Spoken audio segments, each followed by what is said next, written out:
জিয়াউর রহমানের মৃত্যুর পর তার লাশ পাওয়া যায়নি স্বীকার করেছেন তৎকালীন সেনাপ্রধান এরশাদ। সংসদে প্রধানমন্ত্রী একটি বাক্স সাজিয়ে নিয়ে আসা হয় ঢাকায়। এই ভ্যালির সিও রাজধানীর মোহাম্মদপুরের বাসা থেকে স্ত্রী সহ গ্রেফতার। অর্থ আত্মসাতের অভিযোগে মামলা। বাসার সামনে ভুক্তভোগীদের বিক্ষোভ। নিখোঁজের 4 দিন পর জামালপুরের 3 মাদ্রাসা ছাত্রী রাজধানীর মুগদা থেকে উদ্ধার। রিকশা চালকের সহায়তায় ভাড়া নেয় বাসা। পারিবারিক কলহ থেকে বাঁচতেই পালিয়ে আসে জানালো পুলিশ। মেট্রো রেলে যাত্রী ওঠানামার সুবিধায় কয়েকটি স্টেশনের জন্য হচ্ছে নতুন করে জমি অধিগ্রহণ। বাড়বে না প্রকল্পের মেয়াদ। ফার্মগেটে হাব তৈরির পরিকল্পনা। এবং চট্টগ্রামে ঐতিহ্যবাহী পরীর পাহাড় কেটে 350 অবৈধ স্থাপনা। উচ্ছেদের ঘোষণা জেলা প্রশাসনের। প্রতিহতের পাল্টা অবস্থান আইনজীবী সমিতির।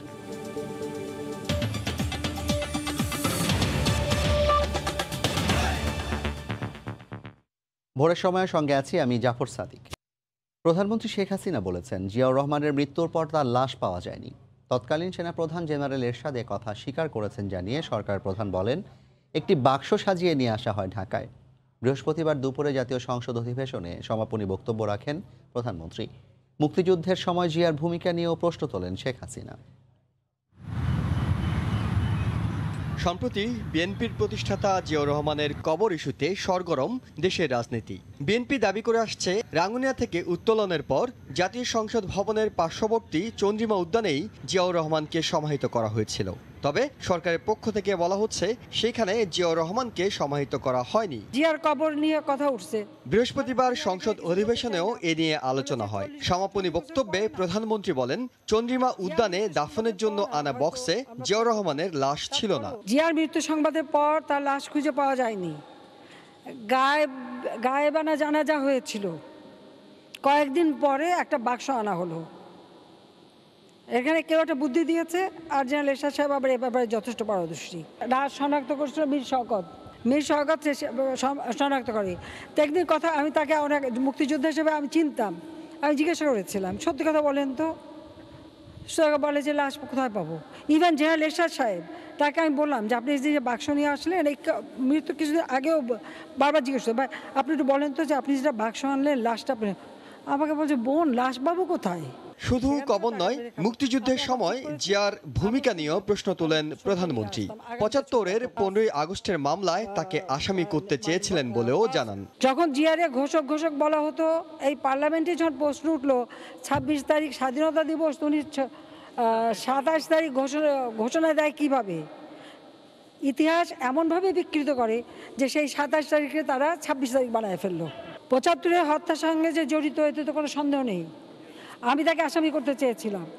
তখন আমাদের হোম সেক্রেটারি ছিল রেজাউল হায়াত, সে আবার বলল যে মৃত মানুষকে তো আসামি করা যায় না। আমার মানে এটা ভুল, নামটা ঢাকা উচিত ছিল। কারো কথা শুনে নয়, নিজের মনের কথা শুনে দেশের জন্য কাজ করে যান উল্লেখ করে প্রধানমন্ত্রী শেখ হাসিনা বলেন, বিশ্বের অর্থনৈতিক অগ্রযাত্রায় এগিয়ে থাকা 5টি দেশের একটি এখন বাংলাদেশ।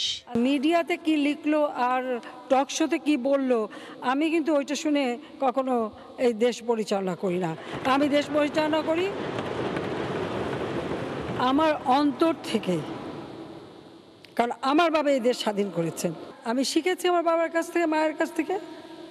আমি সেটাই কাজে লাগাই এবং মানুষ তার সুফল পাচ্ছে কিনা সেটাই আমি যাচাই করি। হিসান জুয়েল, সময় সংবাদ, ঢাকা। এর আগে জাতীয় সংসদে আলোচনায় অংশ নিয়ে সরকারের বিরুদ্ধে ইতিহাস বিকৃতির অভিযোগ আনেন বিএনপির সংসদ সদস্যরা।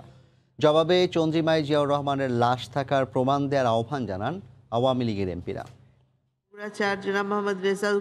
বৃহস্পতিবার সংসদের শুরুতেই ন্যাশনাল আর্কাইভ অর্ডিন্যান্স 1983 রহিতকরণ বিলের উপর আলোচনায় অংশ নিয়ে বিএনপি দলীয় সংসদ সদস্যরা সরকারের বিরুদ্ধে ইতিহাস বিকৃতির অভিযোগ আনেন। তারা বলেন, চন্দ্রিমা উদ্যানে জিয়াউর রহমানের লাশ নিয়ে 40 বছর পর বিতর্ক তৈরি করা উদ্দেশ্য প্রণোদিত। শহীদ রাষ্ট্রপতি জিয়াউর রহমানের লাশ নিয়ে এখন কথা বলছেন, তার লাশের পোস্টমর্টম হয়েছে, সামরিক ট্রাইব্যুনালে বিচারও হয়েছে মাননীয় স্পিকার। সুতরাং এগুলো তো সত্য ঘটনা। আজকে জেনারেল এরশাদ জীবিত থাকলে কিন্তু উনি লজ্জা পেত। সত্য তো তাই, যেটা আপনারা লেখেন, আপনারা চাপিয়ে দেন। সরকারের সমস্ত ব্যর্থতা, ভোট চুরি, গণতন্ত্রহীনতা, মানবাধিকার লঙ্ঘন সবকিছু থেকে মানুষের দৃষ্টিকে সরিয়ে নেবার জন্যই আজকে মৃত্যুর 40 বছর পর ধন্যবাদ জিয়াউর রহমানের কবর নিয়ে নতুন করে বিতর্ক। জবাবে সরকারের পক্ষ থেকে বলা হয় সঠিক ইতিহাস তুলে আনার কাজ করা হচ্ছে। জিয়ার লাশ থাকার প্রমাণ দিতে বিএনপি নেতৃত্বে কমিটি গঠনের প্রস্তাব দেন সংস্কৃতি বিষয়ক প্রতিমন্ত্রী। এটা আপনার প্রমাণ করতে সমস্যাটা কি আপনাদের? এটা বিজ্ঞান ভিত্তিক প্রমাণের ব্যবস্থা আছে, তো নিরপেক্ষ আপনারই একটা কমিটি করেন, সরকার সহযোগিতা করবে। আসেন আপনাদের দলনেত্রীকে বলেন তারই নেতৃত্বে একটা কমিটি করেন, অসুবিধা কি হয়? জাতীয় পার্টির সংসদ সদস্যরা দাবি করেন আগে ইতিহাস বিকৃতি শুরু হয়েছিল বিএনপির আমলেই। একটা ইতিহাস বিকৃতি তো বিএনপিও করে। স্বাধীনতার ঘোষক জিয়াউর রহমানও যতদিন বেঁচে ছিলেন আমি কোনো জায়গায় পড়িনি, শুনিনি, দেখিনি উনি নিজেকে স্বাধীনতার ঘোষক বলেছে। তো বিএনপিকেও ইতিহাস বিকৃতি বন্ধ করতে হবে। তারপরে আওয়ামী লীগকে ইতিহাস বিকৃতি বন্ধের যদি করে থাকে সে আহ্বান বিএনপিকে জানাতে হবে। ইতিহাস নিয়ে রাজনীতি নয়, বরং সত্য ইতিহাস জাতির সামনে তুলে ধরার বিষয়ে সংসদে জোর দাবি জানান সংসদ সদস্যরা। যে সকল সংশোধনী ইহসান জুয়েল, সময় সংবাদ, ঢাকা। বিএনপির প্রতিষ্ঠাতা জিয়াউর রহমানের হত্যাকাণ্ড থেকে শুরু করে লাশ গুমের পুরো রহস্যের জট উন্মোচনে সাবেক রাষ্ট্রপতি বদরুদ্দোজা চৌধুরী মূল ভূমিকা রাখতে পারেন। 40 বছর আগে চট্টগ্রাম সার্কিট হাউসে নৃশংস ওই হত্যাকাণ্ডের সময় জিয়াউর রহমানের পাশের কক্ষে ছিলেন বি চৌধুরী। এমনকি ঢাকায় অনুষ্ঠিত জানাজায়ও অংশ নেননি। রাষ্ট্রপতি হওয়ার পর চন্দ্রী মোদ্দামের কবর জিয়ারতেও যাননি তিনি, এমনটাই বলছেন সে সময়ের প্রত্যক্ষদর্শীরা। বিস্তারিত জানাচ্ছেন কমল দে। 1981 সালের 30 মে রাতে চট্টগ্রাম সার্কিট হাউসে অবস্থানকালীন সময়ে জিয়াউর রহমানের সাথে সবশেষ সাক্ষাৎ করেন তৎকালীন নগর বিএনপির সাধারণ সম্পাদক জাহাঙ্গীর আলম চৌধুরী। তার দাবি জিয়াউর রহমানের পাশের কক্ষে ছিলেন তৎকালীন উপপ্রধানমন্ত্রী ডাক্তার বদরুদ্দোজা চৌধুরী।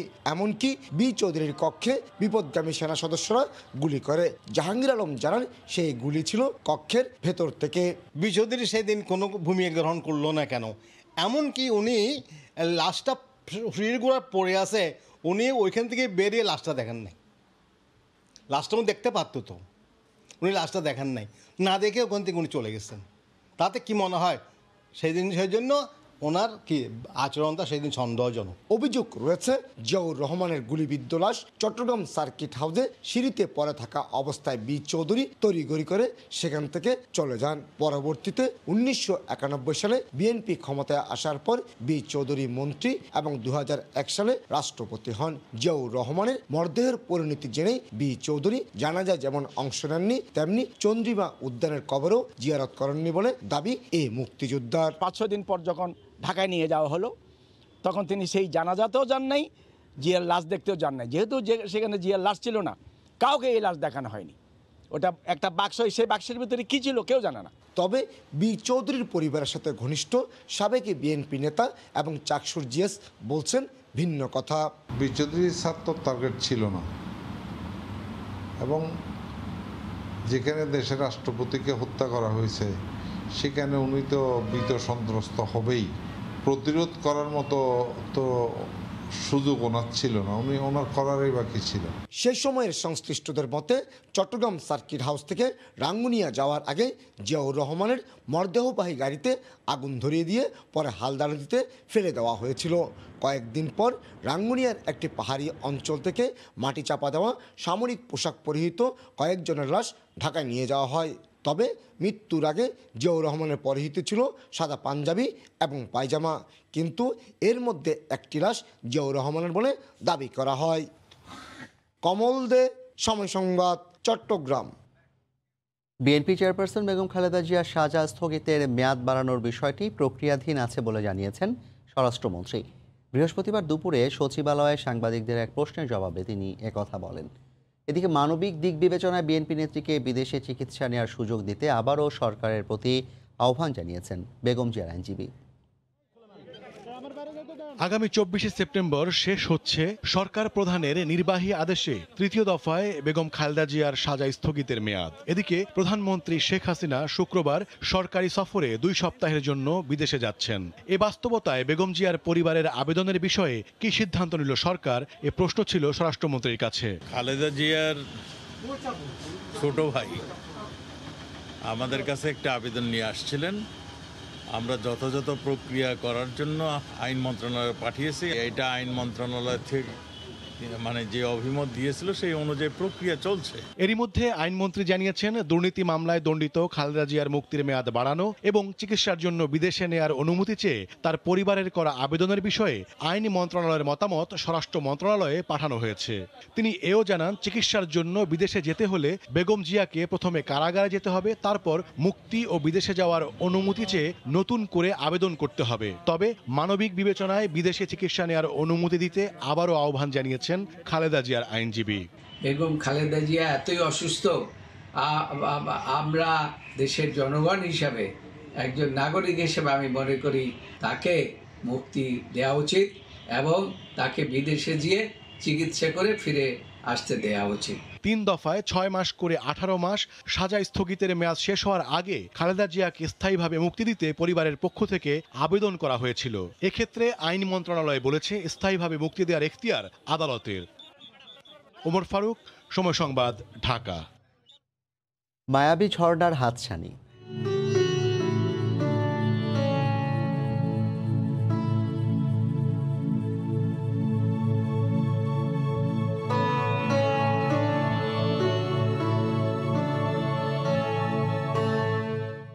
রাঙামাটির সুবলংয়ের পর্যটন নিয়ে রিপোর্ট থাকছে সংবাদের শেষাংশে। শেষ হলো গুলশানে বিএনপি চেয়ারপারসনের কার্যালয়ে 3 দিনব্যাপী দলের সাংগঠনিক বৈঠক। আগামী নির্বাচনের প্রস্তুতি, সংগঠন গুছিয়ে আন্দোলনের কর্মপরিকল্পনা এবং বেগম জিয়ার মুক্তির বিষয়ে তৃণমূলের মতামত গ্রহণ করা হয়েছে এ বৈঠকে। বৃহস্পতিবার প্রায় 5 ঘন্টার বৈঠক শেষে বিএনপি মহাসচিব মির্জা ফখরুল ইসলাম আলমগীর গণমাধ্যমকে এসব তথ্য জানান। পরবর্তীতে জেলা উপজেলার নেতৃবৃন্দের সঙ্গেও বিএনপির হাইকমান্ডের বৈঠক করবে বলে জানান তিনি।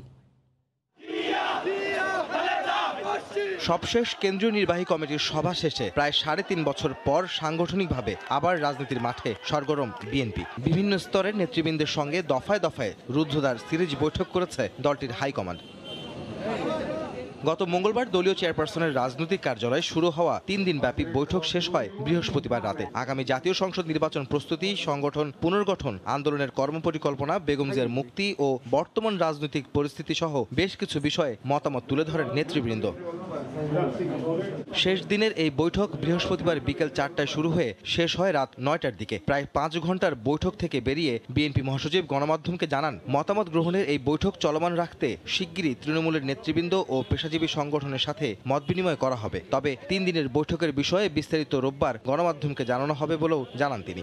আমরা সামগ্রিক দেশের রাজনৈতিক পরিস্থিতি, কি করণীয়, আমাদের সাংগঠনিক অবস্থান, এগুলো নিয়ে আমরা কথা বলেছি। আগামী শনিবারে আমাদের স্ট্যান্ডিং কমিটি মিটিং আছে। এই মিটিংয়ে আমরা সিদ্ধান্ত নেব যে আরও কয়েকটি সভা করব কিনা, কারণ আমাদের এখনও কিছু কার্যনির্বাহী পরিষদের সদস্য বাকি রয়েছেন, তাদেরকে নিয়ে, এবং জেলা পর্যায়ের প্রেসিডেন্ট সেক্রেটারিদেরকেও আমাদের মিটিং করার কথা আছে। দলীয় সূত্র থেকে জানা গেছে, আগামী দ্বাদশ সংসদ নির্বাচনকে সামনে রেখে দলের আন্দোলন প্রস্তুতি ও কর্মসূচি কি আসতে পারে সেই বিষয় ঠিক করতেই মূলত সিরিজ বৈঠকের দিকে গুরুত্ব দিয়েছে বিএনপি। আহমেদ সালেহীন, সময় সংবাদ, ঢাকা। ই কমার্স প্রতিষ্ঠান ইভ্যালের সিইও মোহাম্মদ রাসেল কিস্ট্রি সহ গ্রেফতার করা হয়েছে। রাজধানীর মোহাম্মদপুরের বাসায় র্যাব অভিযান চালিয়ে তাদের গ্রেফতার করে। মিলেছে ব্যবসা সংক্রান্ত গুরুত্বপূর্ণ নথিও। এ সময় পাওনা টাকার দাবিতে তার বাড়ির সামনে ভিড় করেন শত শত গ্রাহক। সাদিকুর রহমানকে সঙ্গে নিয়ে কামরুজ্জামান মামুনের রিপোর্ট। প্রতারণার অভিযোগে গ্রাহকের করা মামলায় বৃহস্পতিবার বিকেলে ই কমার্স প্রতিষ্ঠান ইভ্যালির সিইও ও চেয়ারম্যানের মোহাম্মদপুরের বাসায় অভিযান শুরু করে র্যাব। ঘণ্টা দুয়েকের অভিযান শেষে সন্ধ্যা 6টা নাগাদ বর্তমান সময়ের আলোচিত ইভ্যালির সিইও মোহাম্মদ রাসেল ও তার স্ত্রী প্রতিষ্ঠানের চেয়ারম্যান শামীমা নাসরিনকে ভবনের নিচে নামিয়ে আনে র্যাব 2। মাইক্রোবাসে করে নিয়ে যাওয়া হয় র্যাব সদর দপ্তরে। এ সময় বাসার সামনে জড়ো হন শত শত ভুক্তভোগী গ্রাহক। রাসেলকে গ্রেফতার করায় টাকা ফেরত না পাওয়ার শঙ্কা জানান অনেকেই। আমার 3টা এক্সপ্রেস শপ ছিল, সেই এক্সপ্রেস শপের বিল সহ অলমোস্ট আমি 1.5 কোটি টাকার মতো আমি রাসেল ভাই ইভ্যালিতে পাই। আমার 1 লাখ টাকার অর্ডার ছিল, আচ্ছা, এখানে এসেছেন কেন? আমরা এখানে এসেছি এই নিউজটা শুনে এসেছি ওনাকে গ্রেফতার করা হচ্ছে। চমকপ্রদ বিজ্ঞাপনের আড়ালে টাকা আত্মসাতের ঘটনায় বিচারও দাবি করেছেন ভুক্তভোগীরা। আমার 12,30,000 টাকা।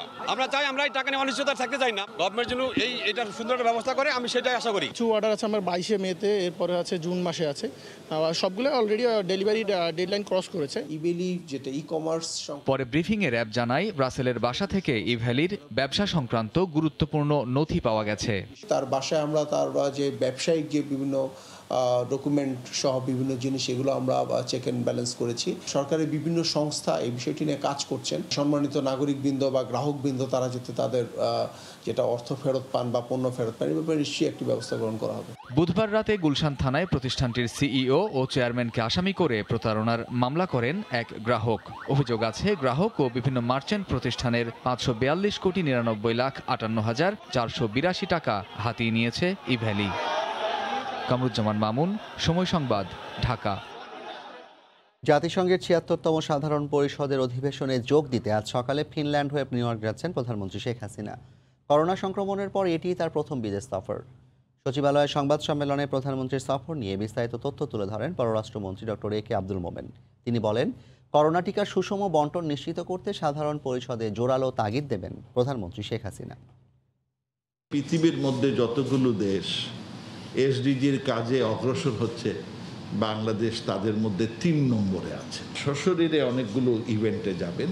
ইউকের প্রধানমন্ত্রী এবং জাতিসংঘের সেক্রেটারি জেনারেল এইটা উচ্চ পর্যায়ের একটা জলবায়ুর উপরে, যে এইবারে আমরা COP26-এ আমাদের যেগুলো ইস্পিত লক্ষ্য সেগুলো আমরা ভালো একটা রূপরেখা পাবো। আমাদের মাননীয় প্রধানমন্ত্রী বলে আসছেন যে কোভিড ভ্যাকসিনটা should B a public good. আমরা এটাও এইবারে ওখানে আমরা আরো জোরালো করে তুলব। ভোরের সময় আরও থাকছে। পরিবেশ বান্ধব কারখানার উপর গুরুত্ব দেয়ায় বিশ্ববাজারে এগিয়ে দেশের রপ্তানিমুখী পোশাক খাত। কর্মপরিবেশ নিশ্চিতে নানামুখী উদ্যোগ, বাড়ছে উৎপাদনশীলতাও।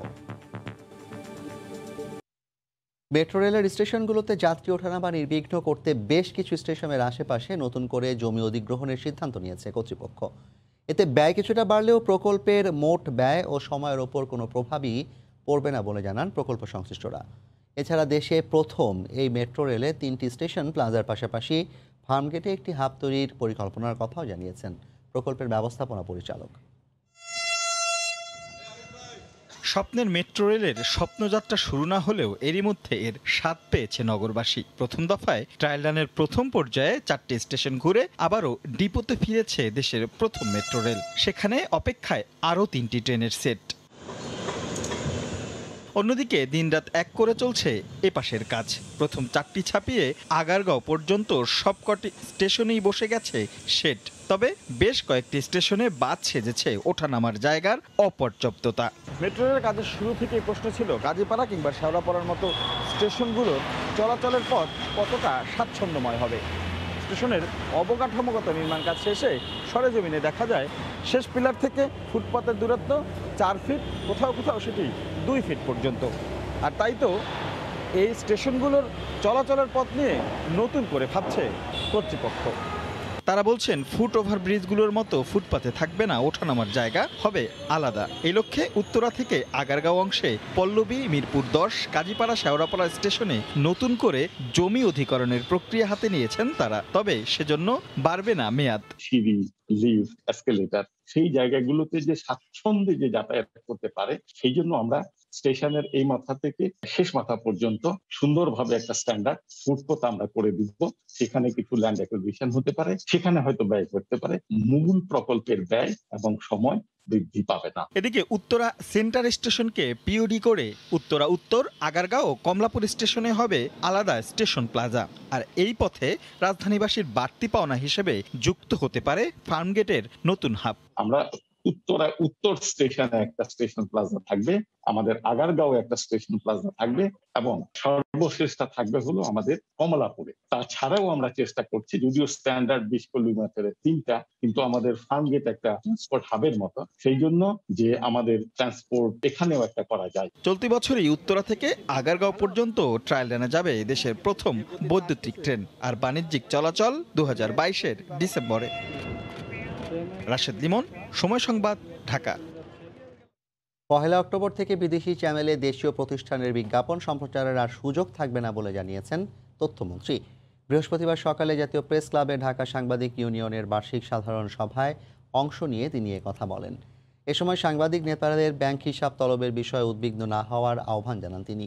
1 অক্টোবর থেকে বিদেশি চ্যানেলও যাতে এখানে কোনো বিজ্ঞাপন দেখাতে না পারে সেজন্য আমরা দেশের যে প্রচলিত আইন সেটি কার্যকর করতে যাচ্ছি। এ সময় ডিজিটাল আইন প্রসঙ্গে মন্ত্রী বলেন, দেশের গণমাধ্যমগুলো স্বাধীনভাবে কাজ করছে, কোনো আইনই তাদের দায়িত্ব পালনে বাধা তৈরি করার জন্য নয়। ডিজিটাল সিকিউরিটি অ্যাক্ট এটি বাংলাদেশের সমস্ত মানুষের ডিজিটাল নিরাপত্তা দেওয়ার জন্য। আমাদের দেশে গণমাধ্যম স্বাধীনভাবে কাজ করছে বিধায় যে কেউ যে কোনো কিছু করে পার পেতে পারে না। সাংবাদিক নেতৃবৃন্দের ব্যাংক হিসাব চেয়ে চিঠি দেওয়া হয়েছে সব ব্যাংকে। সরকার অবশ্যই যে কারো ব্যাংক হিসাব তলব করতে পারে, ব্যাংক হিসাবে বিদেরও তলব করা হয়। আমি মনে করি এতে উদ্বেগের কোনো কারণ নেই। সংসদে বিরোধিতার মধ্যেই আরও 5 বছর বাড়িয়ে 2026 সাল পর্যন্ত থাকছে কুইক রেন্টাল বিদ্যুৎ কেন্দ্র। চতুর্দশ অধিবেশনের সমাপনী দিনে এই বিলের মেয়াদ বাড়ানোর প্রস্তাব পাশ হয়। এই বিরোধিতায় সংসদ সদস্যরা বলেছেন, জনগণের করের টাকা কিছু মানুষের হাতে তুলে দিতেই মেয়াদ বাড়ানো হলো। অন্যদিকে সংশ্লিষ্ট প্রতিমন্ত্রী বলছেন, অসমাপ্ত কাজ দ্রুত শেষ করতে এই মেয়াদ বাড়ানোর বিকল্প নেই সরকারের কাছে। 2009 সালে দেশ যখন ঘোর বিদ্যুৎ সংকটে ভুগছিল, সে সময় দ্রুত পরিস্থিতির উত্তরণে বিদ্যুৎ ও জ্বালানি দ্রুত সরবরাহ বৃদ্ধি বিশেষ বিধান আইন 2010 প্রণয়ন করে আওয়ামী লীগ সরকার। প্রথম দিকে 2 থেকে 3 বছরের কথা বলা হলেও পরবর্তীতে দফায় দফায় বেড়েছে এই আইনটির মেয়াদ। এর আওতায় দেশে কুইক রেন্টাল বা ছোট যেসব বিদ্যুৎ উৎপাদন প্রকল্প এবং বড় কয়েকটি কেন্দ্র চালু হয়েছে, তার মোট উৎপাদন সক্ষমতা এখন প্রায় 25,000 মেগাওয়াট। আরও সময় বর্ধিত করা প্রয়োজন। আগামী দিনেও নিরবচ্ছিন্ন, সাশ্রয়ী ও মানসম্মত বিদ্যুৎ নিশ্চিত করতে এই আইনটির প্রয়োজনীয়তা সংসদে উপস্থাপন করে ক্ষমতাসীন আওয়ামী লীগ। আর আইনটি নিয়ে ব্যাপক সমালোচনা করেন বিরোধী দলীয় সংসদ সদস্যরা। পুরনো লাইন এগুলি যাতে চেঞ্জ করে নতুন লাইনের আপনি কেন ব্যবস্থা করছেন না? এই কাজটা আগে করেন। এখানে যে ব্যাপক আকারে ভর্তুকি দেওয়া হচ্ছে, অনিয়ম করা হচ্ছে, দুর্নীতি করা হচ্ছে, এটিকে আরো বৈধতা যেমন আইনের আশ্রয় লাভ আমরা করতে না পারি। এখানে পরিস্থিতি মাননীয় স্পিকার আরো ভয়ঙ্কর। আইনি কাঠামোতে অর্থাৎ লিগালি লুটপাটের ব্যবস্থা করা হয়েছে। প্রয়োজনে আগের মতো সংকটের পরিস্থিতি ফিরুক, এমন কথাও বলেছেন সংসদে বিরোধী দলীয় আইন প্রণেতাদের কেউ কেউ। ম্যানেজমেন্ট সমস্যার সমাধান যদি না করা হয়, এই শতভাগ বিদ্যুতের সুবিধা জনগণ পাবে না এবং আমরা শতভাগ চাই না। আমরা 2006 সালে ফেরত যেতে চাই। জনগণের ট্যাক্সের টাকাকে এভাবে আমরা কারো হাতে তুলে দিতে পারি না। জবাবে বিদ্যুৎ প্রতিমন্ত্রী বলেছেন, এটির প্রয়োজনীয়তা এখনো ফুরোয়নি। আমরা যেভাবে কাজ করেছি, কোনোখানে কোনো কোয়েশ্চেন ডিড নট অ্যারাইজ। নির্ভরযোগ্য, নিরবিচ্ছিন্ন এবং সাশ্রয়ী মূল্যে যাতে আমরা বিদ্যুৎ জ্বালানি দিতে পারি, এই কারণেই কিন্তু আমি আরও 5 বছর এটার এক্সটেনশন চাচ্ছি। আওয়ামী লীগ সরকার খুনের মামলা মাফ করার জন্য ইন্ডিমিটি করে না। প্রায় 1 ঘন্টারও বেশি সময় ধরে চলা তর্ক বিতর্ক শেষে এই বিশেষ বিধান সংশোধনী বিল আরও 5 বছর বাড়ানোর উদ্যোগ কণ্ঠভোটে পাশ হয়। যারা এই প্রস্তাবের পক্ষে আছেন তারা হ্যাঁ বলুন। দেবাশিস রায়, সময় সংবাদ, ঢাকা। জামালপুরের ইসলামপুরের 3 মাদ্রাসা ছাত্রীকে নিখোঁজের 4 দিন পর রাজধানীর মুগদা এলাকা থেকে উদ্ধার করা হয়েছে।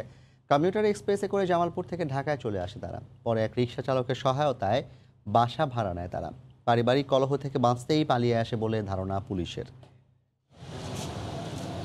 গত রোববার জামালপুরের ইসলামপুর উপজেলার 3 মাদ্রাসা ছাত্রী মিম, মনিরা এবং সূর্যমণি নিখোঁজ হয়। পরে তাদের উদ্ধারে অভিযানে নামে জামালপুর জেলা পুলিশ।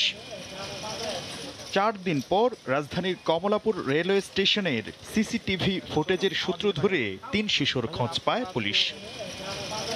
মাদ্রাসায় পড়াশোনার চাপ কিংবা পারিবারিক কলহ থেকে বাঁচতেই জামালপুর থেকে কমিউটার এক্সপ্রেসে করে ঢাকায় পালিয়ে আসে এই 3 মাদ্রাসা ছাত্রী। পরে রাজধানীর মুগদা এলাকায় এক রিকশা চালকের সাহায্য নিয়ে বাসা ভাড়া করে তারা। কমলাপুর স্টেশন থেকে আমরা সিসি ফুটেজ সংগ্রহ করে দেখতে পাই কোনো একজন রিকশা চালকের রিকশা দিয়ে মাদারটেক এলাকার দিকে চলে যায়। তারপর আমরা ওখানে ওই রিকশা চালককে খুঁজে বের করি। পরবর্তীতে রাজাকে নিয়ে আমরা মুগদা থানার মান্ডা এলাকা থেকে একটি বাসা থেকে আমরা 3 জন ছাত্রীকে পাই, বস্তি এলাকা মূলত। ওই 3 জন ছাত্রী আমরা তাদেরকে ঘুমন্ত অবস্থায় পাই এবং অক্ষত অবস্থায় পাই। আশ্রয়দাতা রিকশা চালক রাজা মিয়া জানান, অসহায় 3 শিশুকে দেখে মায়া হয় তার। তাদের বাসা ভাড়া করে থাকার ব্যবস্থা করেন তিনি। ভাইয়া স্কুলে যাবো, যে কোনো একটা স্কুলে, তার নিয়ে আগে আছে স্কুলের সামনে, এর ভিতরে কইতাছে ইয়া ভাইয়া কোনো বাসা হইব, আমি কে কয়েনে গার্মেন্টসে ঢুকুম, বাসায় লইয়া দিছি 1500 টাকা ভাড়া, তার এই কদিন যা খাবার মারা লাগছে সব আমার টাকা দিয়ে দিচ্ছি। স্বল্প সময় শিশুরা অক্ষত অবস্থায় উদ্ধার হওয়ায় স্বস্তি প্রকাশ করেন স্বজনরা। ওনারা মানে সহযোগিতা করছে, সহযোগিতা স্যার আমরা বাচ্চাগুলি পাইছি। স্যাররা অনেক সহযোগিতা করছে, আমাদের বাচ্চাগুলো বের করে দিয়েছে, এই বলে আমাদের স্যারের করে অনেক ধন্যবাদ। পরিবারের কাছে হস্তান্তরের জন্য বৃহস্পতিবার মধ্যরাতে 3 শিশুকে জামালপুর নিয়ে যাওয়া হয়। শাকির আহমেদ, সময় সংবাদ, ঢাকা। জাপানি 2 শিশুর অভিভাবকত্বের বিষয়ে এবার নতুন সিদ্ধান্ত দিয়েছেন আদালত। বৃহস্পতিবার থেকে 28শে সেপ্টেম্বর পর্যন্ত একদিন মা ও একদিন বাবা নিয়ম করে সন্তানদের সঙ্গে থাকবেন। 2 শিশুর ভবিষ্যতের জন্য একটি সুস্থ পরিবেশ নিশ্চিত করার উপর জোর দিতেই আদালতের এই চেষ্টা বলে জানান আইনজীবী। অভিভাবকত্ব নিয়ে জটিলতা সৃষ্টি হওয়ায় আদালতের নির্দেশে গুলশানের ভাড়া করা বাসায় জাপানি 2 শিশুর সঙ্গে 15 দিন সময় কাটিয়েছেন বাবা মা, কিন্তু তাতেও মেলেনি সমাধান। বৃহস্পতিবার এ বিষয়ে নতুন সিদ্ধান্ত দিলেন হাইকোর্ট। শুক্রবার থেকে আগামী 10 দিন একদিন বাবা ও একদিন মা নিয়ম করে সন্তানদের সময় দেবেন নাকানো ইমরান দম্পতি। সেই সঙ্গে 2 সন্তানের বেড়ে ওঠার সুস্থ পরিবেশের উপর জোর দিয়েছেন আদালত। জাপান থেকে তো তিনিই প্রথম নিয়ে এসেছেন, আমরা তো জাপান থেকে নিয়ে আসিনি, সেই জন্য আবার তার জাপান যেতে কোনো বাধা থাকার কথা নয়। এই প্রেক্ষাপটে আদালত বলেছেন যে আগামী 28 তারিখ পর্যন্ত সময় দেওয়া হলো, একটি সময় বেঁধে দিয়েছেন। এই 28 তারিখ পর্যন্ত মা থাকবে একদিন, বাবা থাকবে একদিন। এই সময়টুকুর মধ্যে আমরা এই বিষয়টাকে আলাপ আলোচনা করে সিনিয়র আইনজীবী সহকারে কোনো অ্যামিকেবল সেটেলমেন্টে বা বন্ধুত্বপূর্ণ কোনো সমাধানে পৌঁছা যায় কিনা সেই আলাপ আলোচনা করার জন্যই মূলত 28 তারিখ পর্যন্ত সময় দিয়েছেন। এই সময়টুকুতে মা এবং বাবা দিন ভাগ করে বাচ্চাদের সঙ্গে থাকবেন। জাপানের আইন অনুযায়ী সন্তানরা 18 বছর বয়স পর্যন্ত মায়ের তত্ত্বাবধানে থাকেন। এমন আইনের কারণে জাপানি নারী এরিকো পান 2 সন্তানের অভিভাবকত্ব পালনের বৈধতা। সেই সূত্রে বৃহস্পতিবার আদালতে 2 সন্তানকে জাপানে নিয়ে যাওয়ার আবেদন জানান নাকানো এরিকো, কিন্তু আদালত জানান অন্য দেশের আদালতের প্রতি সম্মান রয়েছে। দেশের ভাবমূর্তির স্বার্থে তার সম্মান যেমন রাখতে হবে, তেমনি একটি সুষ্ঠু সমাধানের পথও তৈরি করতে হবে। সেলিয়া সুলতানা, সময় সংবাদ, ঢাকা। শিক্ষা প্রতিষ্ঠানগুলোতে স্বাস্থ্যবিধি মানা হলেও অভিভাবকদের মধ্যে এখন উদাসীনতা রয়েছে। স্কুল কলেজ ছুটির পর গেটের সামনে স্বাস্থ্যবিধি উপেক্ষা করেই অনেক অভিভাবককে হুড়োহুড়ি করতে দেখা গেছে। এদিকে বিভিন্ন শ্রেণীর ক্লাস ভিন্ন ভিন্ন দিনে হওয়ায় এরপরও বৃহস্পতিবার প্রথম দিনের মতোই ক্লাসে ফিরেছে অনেক শিক্ষার্থী। শিক্ষা প্রতিষ্ঠান খোলার 5ম দিনেও অনেকে 1.5 বছরে প্রথমবারের মতো পা রাখে স্কুল কলেজে। এদিন সরকার নির্দেশিত স্বাস্থ্যবিধি মানতে দেখা যায় বেশিরভাগ শিক্ষা প্রতিষ্ঠানকে। ভার্চুয়াল মাধ্যম ছেড়ে শ্রেণীকক্ষে বসতে পেরে শিক্ষার্থীদের মাঝে ফিরেছে স্বস্তি। বন্ধুদের সাথে আমরা দেখা করলাম, তো অনেক ভালো লাগতেছে। আমাদের স্কুলে এক বেঞ্চে একজন করে বসিয়েছে, ফাঁকা ফাঁকা করে বসিয়েছিল। শিক্ষার্থীরা দীর্ঘদিন পর ক্লাসে ফেরায় বাড়তি যত্ন নিচ্ছেন শিক্ষকরা। তাদের সেই পূর্বের যে ক্লাসের পরিবেশ, এটা যেহেতু পাচ্ছে না, তাদের মধ্যে একটু দ্বিধাদ্বন্দ্ব সমস্যা হচ্ছে, কিন্তু এটা তারা খুব সহজে ধীরে ধীরে মানিয়ে নিচ্ছে। তবে গত কয়েকদিনের মতো বৃহস্পতিবারও অভিভাবকদের মাঝে স্বাস্থ্যবিধি মানার ক্ষেত্রে ছিল উদাসীনতা। বাচ্চারা ভিড় করতেছে, কিন্তু গার্জিয়ানরা তো বাচ্চাদের চেয়ে বেশি ভিড় করতেছে। সবাই সবার আগে তার সন্তানটাকে নিতে চান, ওই কারণেই গ্যাদারিংটা হচ্ছে। গার্ডিয়ানদেরকে বারবারই মাইকিং করে ওনাদের সতর্ক করছি। অভিভাবকরা সচেতন না হলে শিক্ষা প্রতিষ্ঠানের সব তৎপরতাই ব্যর্থ হবে বলে মনে করছেন এই শিক্ষক। তাজওয়ার মাহমিদ, সময় সংবাদ, ঢাকা। ময়মনসিংহে বাংলাদেশ কৃষি বিশ্ববিদ্যালয়ে জাতির পিতা বঙ্গবন্ধু ও বাংলাদেশে কৃষি শিক্ষার অগ্রযাত্রা বিষয়ে আলোচনা সভা হয়েছে। বৃহস্পতিবার বিকেলে বিশ্ববিদ্যালয়ের জয়নুল আবেদীন মিলনায়তনে এই সভার আয়োজন করে গণতান্ত্রিক শিক্ষক ফোরাম। এ সময় প্রধান অতিথির বক্তব্যে আওয়ামী লীগের যুগ্ম সাধারণ সম্পাদক আ.ফ.ম. বাহাউদ্দিন নাসিম জানান, সৎসামের বাংলাকে সোনার বাংলা গড়ে তুলতে কৃষি একমাত্র ভিত্তি। এই পরম সত্যটি জানতেন বঙ্গবন্ধু শেখ মুজিবুর রহমান। তাই তিনি মেধাবী শিক্ষার্থীদের কৃষি শিক্ষায় উৎসাহিত করতে কৃষিবিদদের প্রথম শ্রেণীর মর্যাদা দিয়েছিলেন।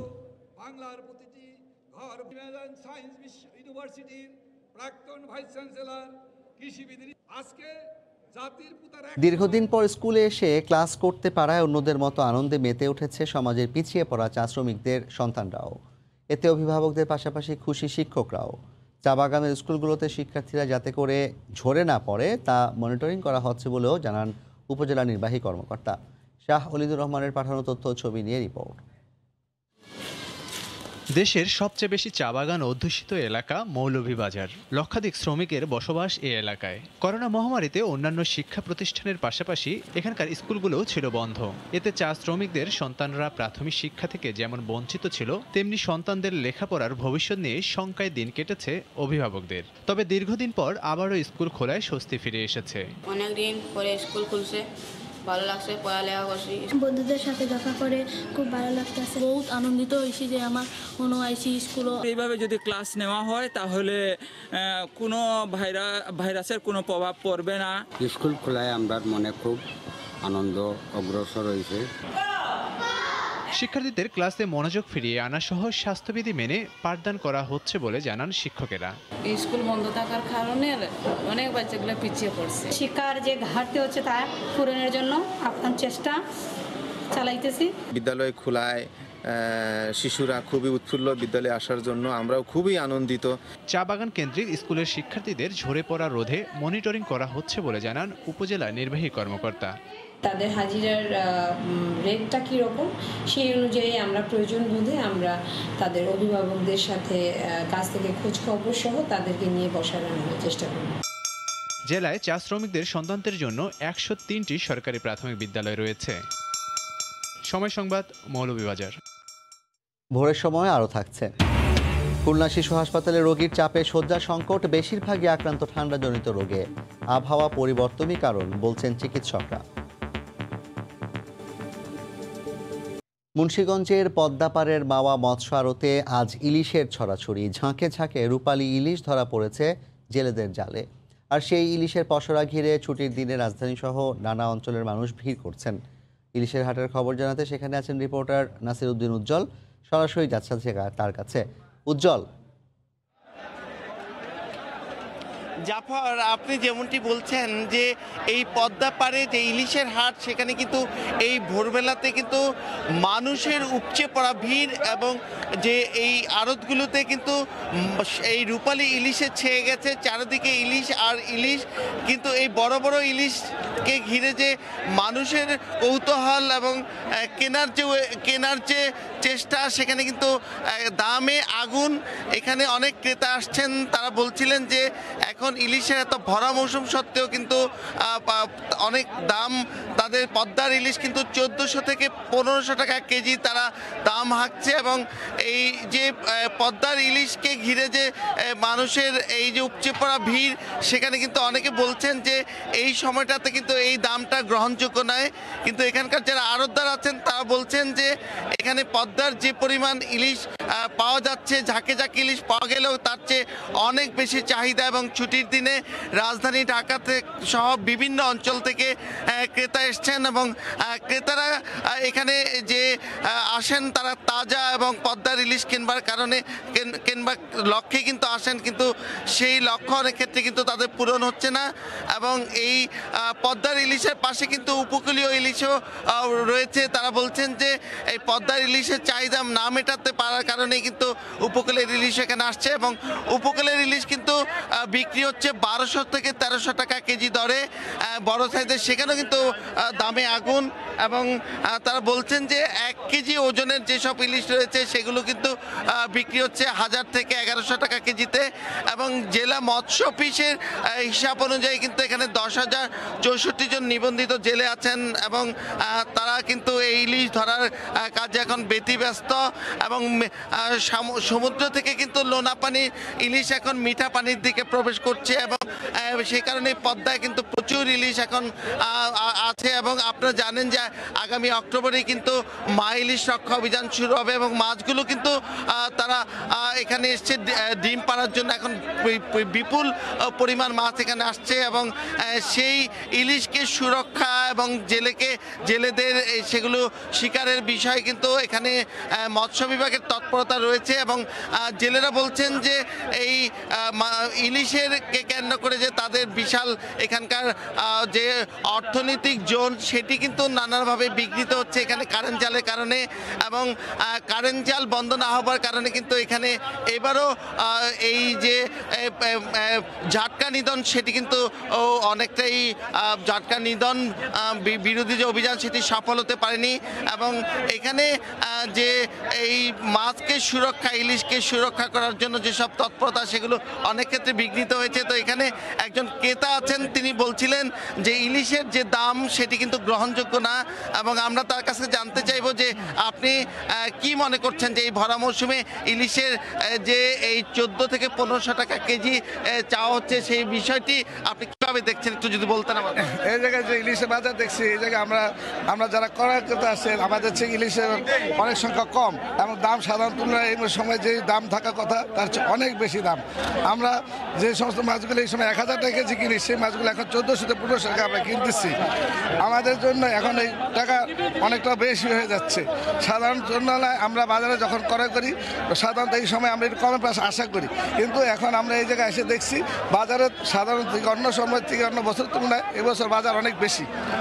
ধন্যবাদ আপনাকে। তা আমরা একজন আড়তদার সঙ্গে কথা বলবো যে এই যে পদ্মার ইলিশ ঘিরে এখানে বিশাল অর্থনৈতিক জোন, এবং এখানে কিন্তু আপনারা জানেন যে এই পর্যটন একটি হাবে পরিণত হয়েছে, বিভিন্ন পর্যায়ের কিন্তু হোটেল রেস্তোরাঁ হয়েছে সবই ইলিশকে ঘিরে, এবং এই ছুটির দিনে হাজার হাজার মানুষ কিন্তু এখানে এই পদ্মার তীরে যে এখানকার প্রাকৃতিক সৌন্দর্য দেখতে আসেন, এবং এই হোটেলে কিন্তু অনেকে তারা খাওয়া দাওয়া করছেন। তো এই আড়তদার আপনি যদি বলতেন যে এখানকার ইলিশের দাম এখনো এই ভরা মৌসুমে কেন চড়া দাম যাচ্ছে?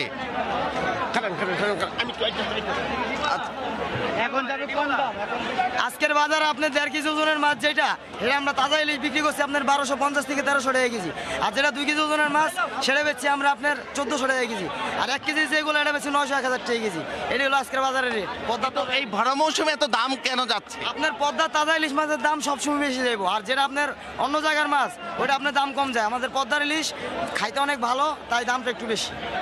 ধন্যবাদ আপনাকে। তো এখানকার আড়তদার তারা যুক্তির কথা বলছিলেন যে এখানে যে তাদের পদ্মার ইলিশের চাহিদা বেশি থাকাতেই দাম বেশি যাচ্ছে তারা বলছেন, কিন্তু ক্রেতারা কিন্তু সেটি মানতে নারাজ। কারণ এই কারণে নারাজ যে এখানে যে ভরা মৌসুম চলতে থাকে সেই ভরা মৌসুমে কিন্তু এরকম দামে বিক্রি হয় না, এবং এই তারা বিগত বছরগুলোর কিন্তু যে পরিসংখ্যান উপস্থাপন করে বলছেন যে অন্য বছরের তুলনায় কিন্তু এখনও ইলিশের যে দাম সেটি গ্রহণযোগ্য নয়। তো এই ছিল মুন্সিগঞ্জের পদ্মা তীরের ইলিশের হাটের সবশেষ খবর। জাফর, ইলিশের হাটের খবর জানাতে নাসিরউদ্দিন উজ্জ্বল যুক্ত হয়েছিলেন মুন্সিগঞ্জের পদ্মাপাড় থেকে। সরকারি বেসরকারি বিভিন্ন প্রতিষ্ঠানে চাকরি দেওয়ার নামে দেওয়া হতো জাল নিয়োগপত্র, প্রলোভন দেখিয়ে হাতিয়ে নেওয়া হয় 1.5 কোটি টাকা। এমন একটি চক্রের মূল হোতা সহ 2 জনকে গ্রেফতার করেছে সিআইডি। করোনাকালে দীর্ঘদিন নিয়োগ কার্যক্রম স্থগিত থাকায় দেশে বেড়েছে চাকরি প্রত্যাশী তরুণ তরুণীর সংখ্যা। এই সুযোগে সরকারি বেসরকারি প্রতিষ্ঠানে চাকরির জাল নিয়োগপত্র দেখিয়ে অর্থ হাতিয়ে নিয়েছে একটি চক্র। বুধবার বিকেলে রাজধানীর ভাটারা থেকে আস্থা গেটওয়ে লিমিটেড নামে একটি আউটসোর্সিং কোম্পানির চেয়ারম্যান তোফাজ্জল হোসেন ও ম্যানেজিং ডিরেক্টর হারুনা রশিদকে গ্রেফতার করে সিআইডি। দুপুরে নিজ কার্যালয়ে সংবাদ সম্মেলনে সংস্থাটি জানায়, আটককৃতরা 2017 সালে ভুইফোর এই কোম্পানি খোলে। সাংসদসহ বিভিন্ন মানুষের স্বাক্ষর জাল করে তৈরি করা হতো ভুয়া নিয়োগপত্র, যা দিয়ে 4 বছরে বিভিন্ন প্রতিষ্ঠানের 3য় ও 4র্থ শ্রেণীর কর্মচারী পদে চাকরি প্রত্যাশীদের কাছ থেকে হাতিয়ে নিয়েছে 1.5 কোটি টাকা। টাকা পয়সার বিনিময়ে এরা ভুয়া নিয়োগপত্র তুলে দেয়। সেই নিয়োগপত্রে আমাদের একজন মাননীয় সংসদ সদস্যের স্বাক্ষরও জাল করেছেন। স্কুলের দপ্তরি, এইরকম যে চাকরিগুলোতে সরকারের সেন্ট্রাল গভর্নমেন্টের বা আমাদের কেন্দ্রীয়ভাবে বিশাল কোনো বিজ্ঞপ্তি দেওয়া লাগে না, এই সবগুলো এরা করে। এই চক্রের প্রতারণায় পড়ে শতাধিক মানুষ নিঃস্ব হয়েছেন। চক্রের বাকি সদস্যদেরও ধরতে অভিযান চলছে বলেও জানায় সিআইডি। অনেক লোক এভাবে প্রতারিত হয়েছে। আমাদের কাছে যারা এসেছে এরা 50+ 50-এর বেশি লোক আমাদের সাথে যোগাযোগ করেছে। হয়তো আপনারা জানালে এটি আরো বাড়বে। এদিকে আশুলিয়ার 19টি স্বর্ণের দোকানে ডাকাতির ঘটনায় রাজধানীর বাড্ডা থেকে ডাকাত চক্রের এক সদস্যকে গ্রেফতার করেছে সিআইডি। এহসানুল হক শাওন, সময় সংবাদ, ঢাকা। রাজারবাগ দরবার শরীফের সব সম্পদের তথ্য বিবরণী দাখিলের নির্দেশনা চেয়ে হাইকোর্টে রিট করেছেন শিশু, মহিলা, মুক্তিযোদ্ধার সন্তান, মাদ্রাসার শিক্ষক ও ব্যবসায়ী সহ ৮ জন। তাদের প্রত্যেকেই দরবার শরীফের পীরের মুরিদদের দ্বারা গায়েবী মামলার শিকার হয়েছেন। রিট আবেদনে বিবাদী করা হয়েছে স্বরাষ্ট্র মন্ত্রণালয়ের জননিরাপত্তা বিভাগের জ্যেষ্ঠ সচিব ও আইজিপি সহ মোট ২০ জনকে। যে বাদী তাদেরকে কখনো দেখিও নাই, চিনিও না। অন্যান্য দেশে কিভাবে চিনবো? আমার ছেলেকে একবার জামিনে বের করলাম 1 মাসের জন্য, এটা ঠিক 90 মিনিটের মধ্যে আবার দেখেছি চট্টগ্রামে সাতক্ষীরার একটা মামলার ব্যাপারে টাকা নিচ্ছে। আপনারাই বলেন, একটা ছেলে 90 মিনিটের মধ্যে 2 জায়গায় কিভাবে উপস্থিত থাকতে পারে? এক মামলায় জামিন হতে না হতেই আরেক গায়েবী মামলার খড়ক নাজমা বেগমের জীবনে। গায়েবী মানব পাচার মামলার শিকার 7 বছরের ছেলেটি এখন যুবক, বাদ যাননি বৃদ্ধাও। আমাদের পরিবার যে ছিন্ন ভিন্ন হয়ে গেছে, আমরা এখন ভিক্ষার ঝুলি কেঁদে নিয়ে আমরা দেশ দেশে কোর্টের আদালতের কিনারে কিনারে ঘুরতেছি। কোর্টে যাইতে কোর্টের মাঝে যাওয়ান কোর্টের মাঝে টিয়া বেলা টিয়া খাবাইয়ের বিচার আর মানে অদর নির্যাতন শুরু করা আবার। গত 7 জুন 55 বছর বয়সী একরামুল হাসানের বিরুদ্ধে 49টি মামলার বাদী ও সত্যতার বিষয়ে তদন্ত করে সিআইডি। তার বিরুদ্ধে বিভিন্ন জেলায় করা মামলার নেপথ্যে রাজারবাগ দরবার শরীফের পীর, তাদের মুরিদ ও অনুসারীদের জড়িত থাকার তথ্য উঠে আসে সিআইডির প্রতিবেদনে। তাতে বিস্ময় প্রকাশ করেন আদালত। তার পরপরই আরও 8 ভুক্তভোগী নিজেদের বিরুদ্ধে সারা দেশে করা মামলার বিষয়ে তদন্ত ও রাজারবাগ দরবার শরীফের সম্পদের তথ্য দাখিলের নির্দেশনা চেয়ে রিট করেন, যেখানে আছেন শিশু, মহিলা, মুক্তিযোদ্ধার সন্তান, মাদ্রাসার শিক্ষক ও ব্যবসায়ী সহ 8 জন। তাদের প্রত্যেকেই দরবার শরীফের পীরের মুরিদদের দ্বারা গায়েবী মামলার শিকার। যেখানে যে মামলার রুট খোঁজা হচ্ছে সেখানেই দেখা যাচ্ছে যে এখানে তারা মূলত একটি প্রপার্টিকে কেন্দ্র করে হাত করার জন্যই এই মামলাগুলোর উদ্ভব হয়। প্রথমত একটি মামলায় জেলে যায়, এরপরে বেল পাওয়ার পরেও আর জেল থেকে বেরোতে পারে না, জেল গেটে আরেকটি মামলা সহনের দেখানো হয়। রিট আবেদনে বিবাদী করা হয়েছে স্বরাষ্ট্র মন্ত্রণালয়ের জননিরাপত্তা বিভাগের সিনিয়র সচিব ও আইজিপি সহ মোট 20 জনকে। রোববার হাইকোর্টে এই রিটের শুনানি হতে পারে। সেলিয়া সুলতানা, সময় সংবাদ, ঢাকা। চট্টগ্রামের ঐতিহ্যবাহী পরীর পাহাড়ের কর্তৃত্ব নিয়ে জেলা প্রশাসন ও আইনজীবী সমিতি মুখোমুখি অবস্থানে। 150 বছরের ঐতিহ্যের এই পাহাড়ে আদালত ভবনের পাশাপাশি রয়েছে বিভাগীয় কমিশনার এবং জেলা প্রশাসকের কার্যালয়। আর 3টি প্রশাসনিক কাঠামোকে কেন্দ্র করে এখানে গড়ে উঠেছে 350 অবৈধ স্থাপনা। আগামী 7 অক্টোবর এসব অবৈধ স্থাপনা উচ্ছেদের ঘোষণা দিয়েছে জেলা প্রশাসন, আর তা প্রতিহতের ডাক দিয়েছে আইনজীবী সমিতি। বিস্তারিত জানাচ্ছেন কমল দে। ইচ্ছেমতো দখল করে পাহাড় কাটা, অনিয়ন্ত্রিত বহুতল স্থাপনা নির্মাণ সহ নানা জটিলতায় এক সময়ের সৌন্দর্যময় পরীর পাহাড় তার সুনাম হারিয়েছে। আগে এখান থেকে কর্ণফুলী নদী কিংবা চট্টগ্রাম বন্দরের সৌন্দর্য দেখা যেত, এখন সবকিছুই ঢাকা পড়েছে অবৈধ স্থাপনার আড়ালে। দখলের কারণে বাংলাদেশ ব্যাংক ভবনের সামনে থেকে জেলা প্রশাসকের কার্যালয়ে আসতে 5 মিনিটের পথ পার হতে সময় লাগছে 8 ঘন্টার বেশি। মারাত্মকভাবে ঝুঁকির মধ্যে থাকা এসব স্থাপনা উচ্ছেদের ঘোষণা দিয়েছে চট্টগ্রামের জেলা প্রশাসন। এই পাহাড়ের উপরিভাগে যে সকল অবৈধ স্থাপনা রয়েছে সে সকল অবৈধ স্থাপনাকে আমরা উচ্ছেদ করার বা এই সমস্ত অবৈধ স্থাপনাকে আমরা এখান থেকে সরিয়ে নিয়ে যাওয়ার জন্য উদ্যোগ গ্রহণ করেছি। এটি আমরা সরকারের নির্দেশনা অনুযায়ী খুব দ্রুতই বাস্তবায়ন করব। নামে বেনামে দখল করা হয়েছে পরীর পাহাড়ের জায়গা। 11 একর জায়গার উপর গড়ে ওঠা এই পাহাড়ের অধিকাংশই বেদখল হয়ে গেছে। উচ্ছেদের তালিকায় রয়েছে চট্টগ্রাম জেলা আইনজীবী সমিতির স্থাপনাও। তবে আইনজীবী সমিতির দাবি 5টি বহুতল ভবনই বৈধভাবে নির্মাণ করা হয়েছে। চট্টগ্রাম জেলা আইনজীবী সমিতির যে 5টি ভবন আছে সেটি অনুমোদিত। আমাদের বৈধ জায়গায় উনি যদি হস্তক্ষেপ করে, এটার জন্য আমরা আন্দোলনে যাব। উচ্ছেদ এবং উচ্ছেদ প্রতিরোধ নিয়ে দুপক্ষই এক ধরনের মুখোমুখি অবস্থান নিয়েছে। এই পাহাড় এটি বেলেমাটির পাহাড়, তার উপর বহুতল স্থাপনা, সেই বহুতল স্থাপনার উপরে আবার টিন শেড দিয়ে আরও ভার এটার উপরে দেওয়া হচ্ছে। রিপোর্টের ভিত্তিতে ঝুঁকিপূর্ণ যে কথাটি বলছেন এ কথা সত্য নয়। তবে অন্যায়ভাবে যদি আমাদের উপর কোনো অবিচার হয়, অন্যায়ভাবে যে কোনো রকম ভাঙার বা উচ্ছেদ করবার প্রক্রিয়া চলে, আমরা আইনিভাবে ব্যবস্থা নিব। 1882 সালে তৎকালীন ব্রিটিশ সরকার এই সুউচ্চ পরীর পাহাড়ে জেলা প্রশাসকের কার্যালয় গড়ে তোলেন। পরবর্তীতে এই ভবনে আদালতের কার্যক্রম শুরু হয়। গত 1 দশক ধরে বিভাগীয় কমিশনারও এখানে অফিস করছেন। কমল দে, সময় সংবাদ, চট্টগ্রাম। ঢাকা বিশ্ববিদ্যালয় ক্যাম্পাসের কৃষ্ণচূড়া গাছ কাটার প্রতিবাদ জানিয়েছেন শিক্ষার্থীরা। আরও 100টি গাছ রোপণ করার দাবিও জানিয়েছেন তারা। বৃহস্পতিবার দুপুরে উপাচার্যের বাসভবনের সামনে প্রতিবাদ জানান শিক্ষার্থীরা। এদিকে রাজশাহী বিজ্ঞান ও প্রযুক্তি বিশ্ববিদ্যালয়েও কেটে ফেলা হয়েছে 15টি গাছ, আরও 35টি কাটার অপেক্ষায়। এ নিয়ে চলছে প্রতিবাদ। ঢাকা বিশ্ববিদ্যালয়ের কলাভবন এবং ডাকসুর ঠিক মাঝামাঝি এই জায়গাটি ছিল এই কৃষ্ণচূড়া গাছের ছায়ায় সুনিবিড় শান্তির নীড়। সেই সুনিবিড় শান্তির নীড় এখন উত্তপ্ত রোদের নিচে খাঁ করছে। গাছকে বাঁচানোর পরিবর্তে গাছ কেন কেটে ফেলা হচ্ছে, এই প্রশ্নে হতবাক শিক্ষার্থীরা। কদিন আগেও এখানে ছিল কৃষ্ণচূড়ার লাল, সেখানেই এখন খাঁ শূন্যতা। পড়ে আছে কেটে নেওয়া গাছের গুঁড়ি, আর আছে গেল কয়েক দশকের স্মৃতি। গাছটা আসলে আমাদের স্মৃতির সাথে অনেকখানি একটা অংশ জুড়ে আছে। আমরা যখন ক্লাস করেছি বা পথ দিয়ে হেঁটেছি, কোনো বিল্ডিং এর সাথে যতটুকু ইমোশন অ্যাটাচ থাকে তার থেকে বেশি কিন্তু নেচারের সাথে আমাদের ইমোশনটা বেশি অ্যাটাচ থাকে। শুধু এই কৃষ্ণচূড়াই নয়, কেটে ফেলা হয়েছে ডাকসু এবং কলাভবনের মাঝামাঝি আরও 2টি ইউক্যালিপটাস গাছ। তাই ক্ষোভ আর আক্ষেপে প্রতিবাদী অবস্থান শিক্ষার্থীদের। গাছ কাটতে হবে কেন, আলোচনা করে গাছটা কিভাবে বাঁচানো যায় সেই চেষ্টা তো করা যেতে। শিক্ষার্থীরা কেটে ফেলা গাছটির স্থানে রোপণ করেছেন আরেকটি কৃষ্ণচূড়া। এই গাছ আজকে কেটে ফেলা হচ্ছে ঝুঁকির কথা বলে, আমরা বুঝতে পারি না ঝুঁকিটা কি। শুধু ঢাবিতেই নয়, রাজশাহী প্রকৌশল ও প্রযুক্তি বিশ্ববিদ্যালয়েরও প্রায় 50 বছরের প্রাচীন গাছ সহ কেটে ফেলা হয়েছে 15টি গাছ। আরও 35টি গাছ কাটার অপেক্ষায় বিশ্ববিদ্যালয় কর্তৃপক্ষ। তারা জানিয়েছে 600 কোটি টাকার এই উন্নয়ন প্রকল্প, এর অংশ হিসেবেই 10টি বহুতল ভবন নির্মাণ করতে গাছগুলো কাটা হচ্ছে। অনেক অপরিকল্পিত বিল্ডিং আছে, ক্লাসরুম আছে, সেগুলো ব্যবহার না করে আপনি 600 কোটি টাকা থেকে 100 কোটি টাকা ভাগ খাওয়ার জন্য আপনি এই কাজগুলো করছেন। তবে পরিবেশবিদরা বলছেন প্রাচীন গাছগুলোকে বাঁচিয়ে রেখেও উন্নয়ন সম্ভব। বেলায়েত হুসাইন, সময় সংবাদ।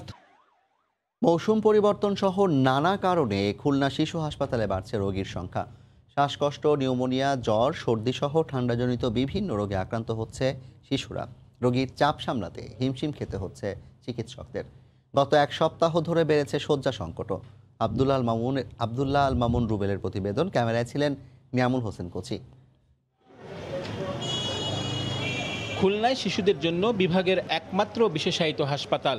বিভাগ ও জেলার বিভিন্ন প্রান্ত থেকে প্রতিদিনই শত শত অসুস্থ শিশু এই হাসপাতালে চিকিৎসা নিতে আসে। আবহাওয়া পরিবর্তন সহ নানা কারণে হঠাৎ করে বেড়েছে হাসপাতালটিতে রোগীর সংখ্যা।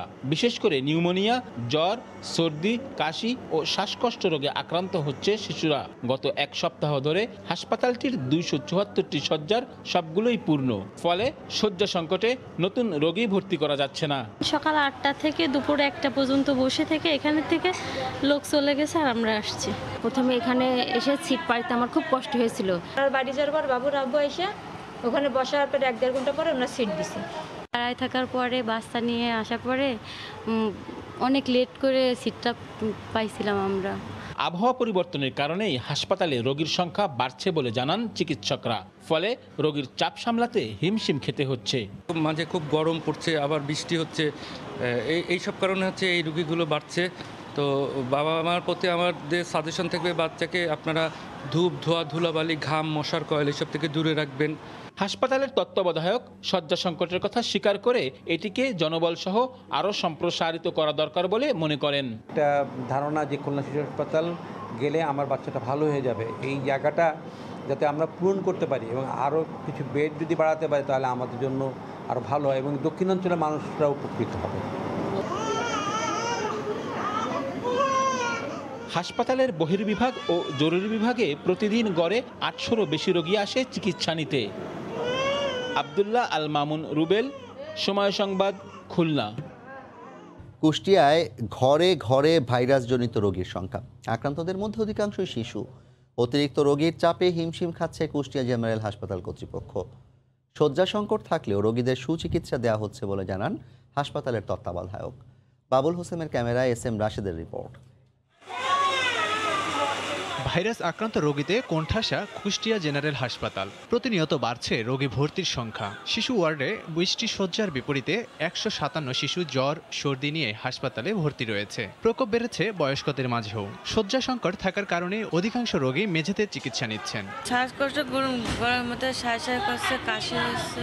এখানে অনেক হলিগা রোগী ছিল, আমরা সিট পাইনি এবং এখানকার যে পরিবেশটা খুব দুর্গন্ধময়।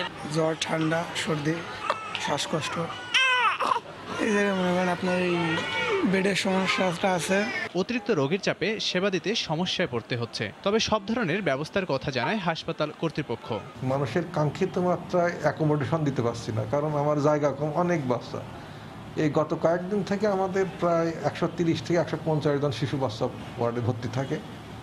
আমরা চেষ্টা করে যাচ্ছি, আমাদের ওষুধ মোটামুটি আছে, খুব অপর্যাপ্ততা নাই।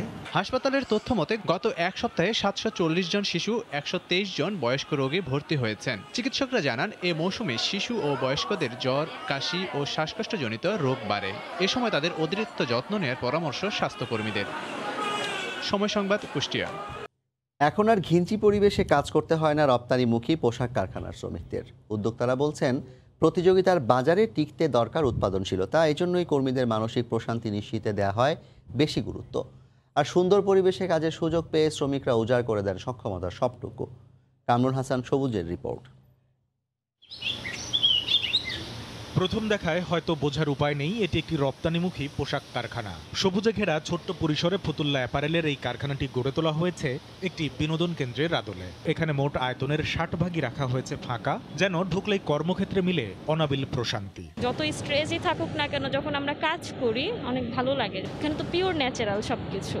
মেন্টালি রিফ্রেশমেন্টের জন্য আমার কাছে মনে হয় না এর থেকে বেশি কিছু দরকার।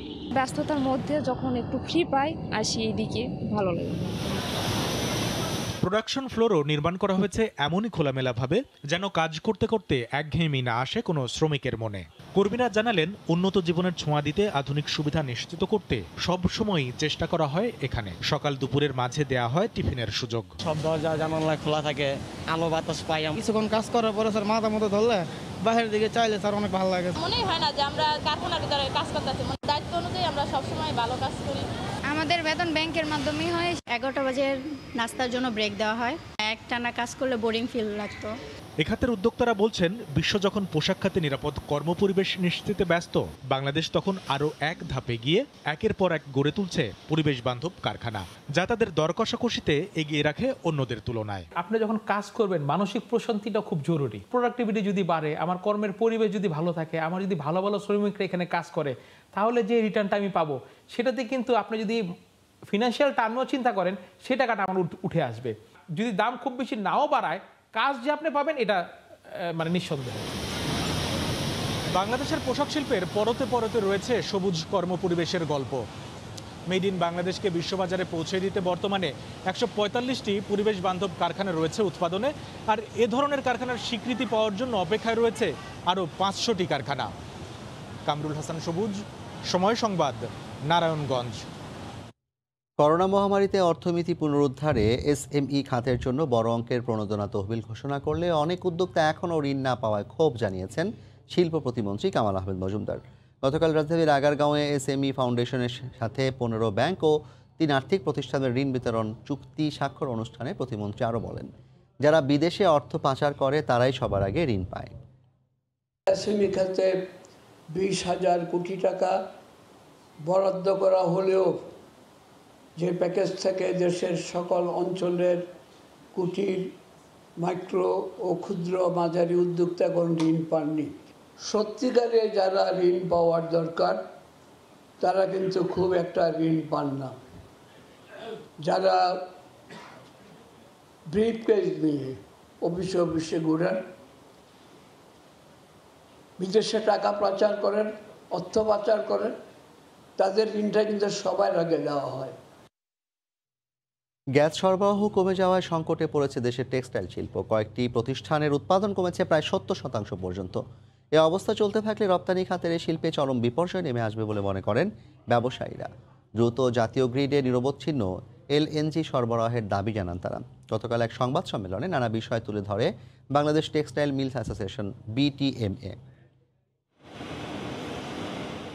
গ্যাসের স্বল্পতায় নানামুখী সংকট নিয়ে খুঁড়িয়ে খুঁড়িয়ে চলছে দেশের টেক্সটাইল শিল্প খাত। পর্যাপ্ত বিদ্যুৎ না থাকায় এরই মধ্যে পুরো টেক্সটাইল খাতের উৎপাদন কমে গেছে 40 থেকে 50%। এছাড়া 13টি প্রতিষ্ঠানের উৎপাদন নেমে গেছে প্রায় 30%। বৃহস্পতিবার রাজধানী এক হোটেলে সংবাদ সম্মেলন আয়োজন করে সার্বিক বিষয় তুলে ধরে Bangladesh textile mills association BTMA. দেশীয় চাহিদা পূরণ ও রপ্তানি খাতের সেক্টরকে নিরবচ্ছিন্ন গ্যাস সরবরাহ করার দাবি জানিয়েছে সংগঠনটি। আপনারা জানেন Bangladesh spinning, weaving, dyeing, printing, finishing মিলগুলি অধিকাংশ ক্যাপটিভ পাওয়ার জেনারেশনের মাধ্যমে পরিচালিত হয়, যেখানে মূল জ্বালানি হিসেবে গ্যাসই অন্যতম। সম্প্রতি সময়ে গ্যাস সরবরাহের পরিস্থিতি মারাত্মক অবনতি হয়েছে। ফলে যে সকল টেক্সটাইল ইন্ডাস্ট্রি যারা ক্যাপটিভ পাওয়ার জেনারেশনের মাধ্যমে পরিচালিত হচ্ছে, তাদের উৎপাদন কার্য ব্যাহত হচ্ছে। যেসব টেক্সটাইল ইন্ডাস্ট্রি ক্যাপটিভ পাওয়ার জেনারেটরের মাধ্যমে পরিচালিত হয়, সেসব ইন্ডাস্ট্রি প্রায় বন্ধ জানিয়ে বিটিএমএ জানায় বিদ্যুৎ সরবরাহর কমের কারণে অত্যাধুনিক প্রযুক্তির অনেক মেশিন নষ্ট হয়ে যাচ্ছে। বর্তমান অবস্থা চলতে থাকলে মিলগুলো পরিচালনা করা সম্ভব হবে না বলে মনে করে বিটিএমএ। মালের প্রচুর চাহিদা থাকা সত্ত্বেও বর্তমান বাজারে যখন 70% ক্ষমতা, যখন উৎপাদন ক্ষমতা আমরা হারাই, এই মুহূর্তে আমরা আন্তর্জাতিক বাজার আমরা হারাবো বলে আমরা মনে করি। টেক্সটাইল খাতে গ্যাস সরবরাহ স্বাভাবিক না হলে আগামীতে রপ্তানি লক্ষ্য পূরণ অসম্ভব বলে জানায় বাংলাদেশ টেক্সটাইল মিলস অ্যাসোসিয়েশন। কাজল আব্দুল্লাহ, সময় সংবাদ, ঢাকা। নীলফামারীর প্রত্যন্ত গ্রাম পঞ্চপুকুর। সদ্য লেখাপড়া শেষ করা ডিপ্লোমা কৃষিবিদ মনিরুজ্জামান রাজু উদ্যোক্তা হয়ে শুরু করেন মালটা চাষ। করোনাকালে চাষ করা মালটা বিক্রি করছেন অনলাইনে। বিস্তারিত জানাতে মালটার বাগান থেকে সরাসরি যুক্ত হচ্ছেন সহকর্মী সাকির হোসেন বাদল।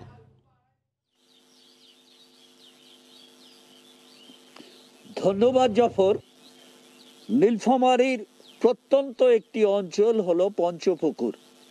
এই পঞ্চপুকুরের এক সুদূর এই গ্রামে এক উদ্যমী যুবক মনিরুজ্জামান মনির লেখাপড়া শেষ করে নিজেকেই উদ্যোগী তৈরি করেছেন। চাকরির খোঁজ না করেই তিনি নিজেকে উদ্যোগী তৈরি করে এই মালটার চাষাবাদ শুরু করেছেন।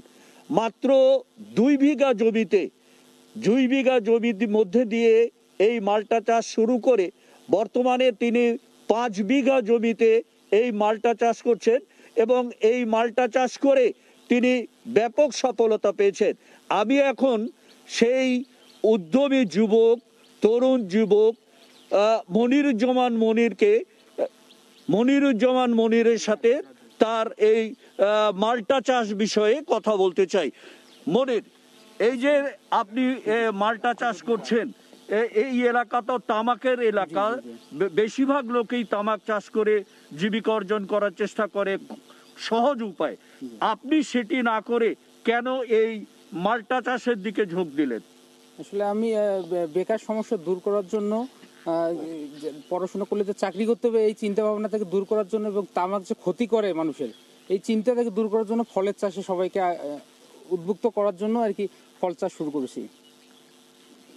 আপনি এখানে কি রকম লাভবান হচ্ছেন? আমি আল্লাহর রহমতে ভালো লাভবান হচ্ছি। প্রথম বছরে আমি 2 লক্ষ টাকার মালটা বিক্রি করছি। এবছর আশা করা যায় 4 থেকে 5 লক্ষ টাকার মালটা বিক্রি করতে পারবো আমি।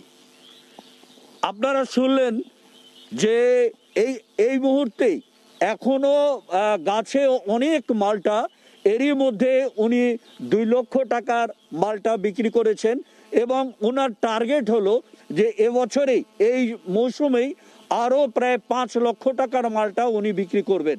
তো তিনি বলেন যে আমাদের এই অঞ্চলটি ছিল তামাক চাষের জন্য বিখ্যাত। এক সময় এখানে প্রতিটি ঘরে ঘরে প্রত্যেকটি চাষি কিছু না কিছু জমিতে তামাক চাষ করত। তামাক চাষ করার কারণে এই অল্প সময়ে বা অল্প খরচে তামাকে বেশি লাভ হয় এবং এই পণ্য বিক্রি করতে কোনো দৌড়াদৌড়ি করতে হয় না। বাসায় এসে তামাকের জন্য অগ্রিম পয়সা দিয়ে যায়। তো সেইখান থেকে এই মনিরুজ্জামান মনির ডিপ্লোমা কৃষিবিদ, উনি লেখাপড়া শেষ করে উনি চাকরিতে না যেয়ে বা চাকরির পিছনে না দৌড়িয়ে চিন্তা করলেন যে নিজেই কিভাবে এই নিজেকে উদ্যোগী তৈরি করা যায় এবং নিজেই বাড়িতে বসে কিছু উপার্জন করতে পারে। তারই ফলশ্রুতিতে তিনি এই মালটা চাষ শুরু করেছেন এবং মালটা চাষের পাশাপাশি তিনি আরও কিছু বিদেশি ফলের চারারও উৎপাদন করার চিন্তা ভাবনা করছেন। এই ছিল নীলফামারীর পঞ্চপুকুর থেকে মালটা চাষ নিয়ে আমার কাছে সর্বশেষ। জাফর, নীলফামারীতে এক যুবক মালটা চাষ করে স্বাবলম্বী হয়েছেন, সে খবর জানাতে সহকর্মী সাকির হোসেন বাদল যুক্ত হয়েছিলেন সরাসরি। এদিকে ঠাকুরগাঁওয়ের সীমান্ত এলাকায় লেয়ার জাতের মুরগির খামার করে কৃষক মামুনুর রশিদ সাফল্য পেয়েছেন। খামারটি থেকে প্রতিদিন উৎপাদন হচ্ছে 5000 ডিম। তার সফলতায় উদ্যোগী হচ্ছেন আশপাশের অনেকেই। ঠাকুরগাঁও থেকে জিয়াউর রহমান বকুলের তথ্য ও ছবি নিয়ে রিপোর্ট। কৃষিকাজের পাশাপাশি 2003 সাল থেকে এলাকায় ব্রয়লার মুরগি লালন পালন করছেন মামুনুর রশিদ। তবে গাইবান্ধার এক বন্ধুর পরামর্শে ব্রয়লার ছেড়ে লেয়ার মুরগির শৌখিন খামারের যাত্রা শুরু করেন। মুরগির খামার করে এলাকায় অনেকে হোঁচট খেলেও সাফল্যের মুখ দেখেছেন ঠাকুরগাঁও রানী শঙ্কৈল উপজেলার সীমান্তবর্তী এলাকার দুর্লভপুর গ্রামের এই কৃষক। বর্তমানে খামারে রয়েছে প্রায় 6000 মুরগি। নিয়মিত ডিম উৎপাদন হচ্ছে 5000।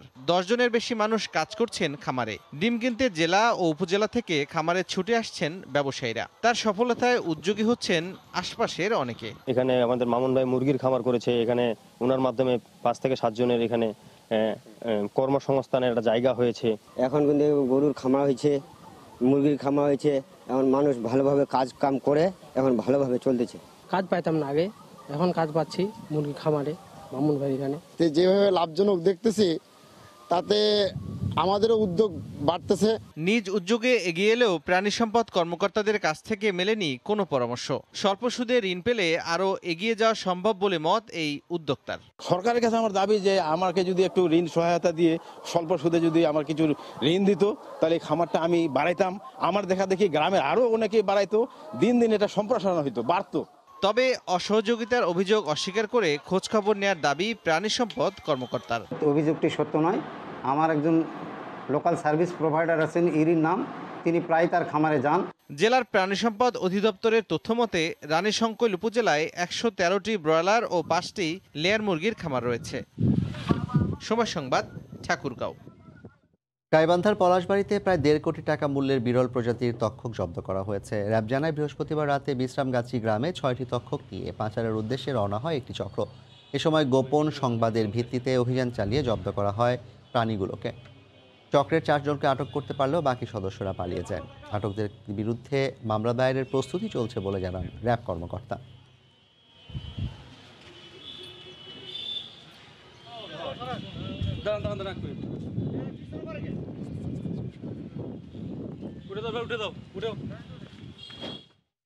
নওগাঁর হাটে আউশ ধানের সরবরাহ বেড়েছে। মিল পর্যায়ে ধানের চাহিদা বাড়ায় মন প্রতি 50 টাকা পর্যন্ত বাড়তি দরে ধান কিনছেন মিলাররা।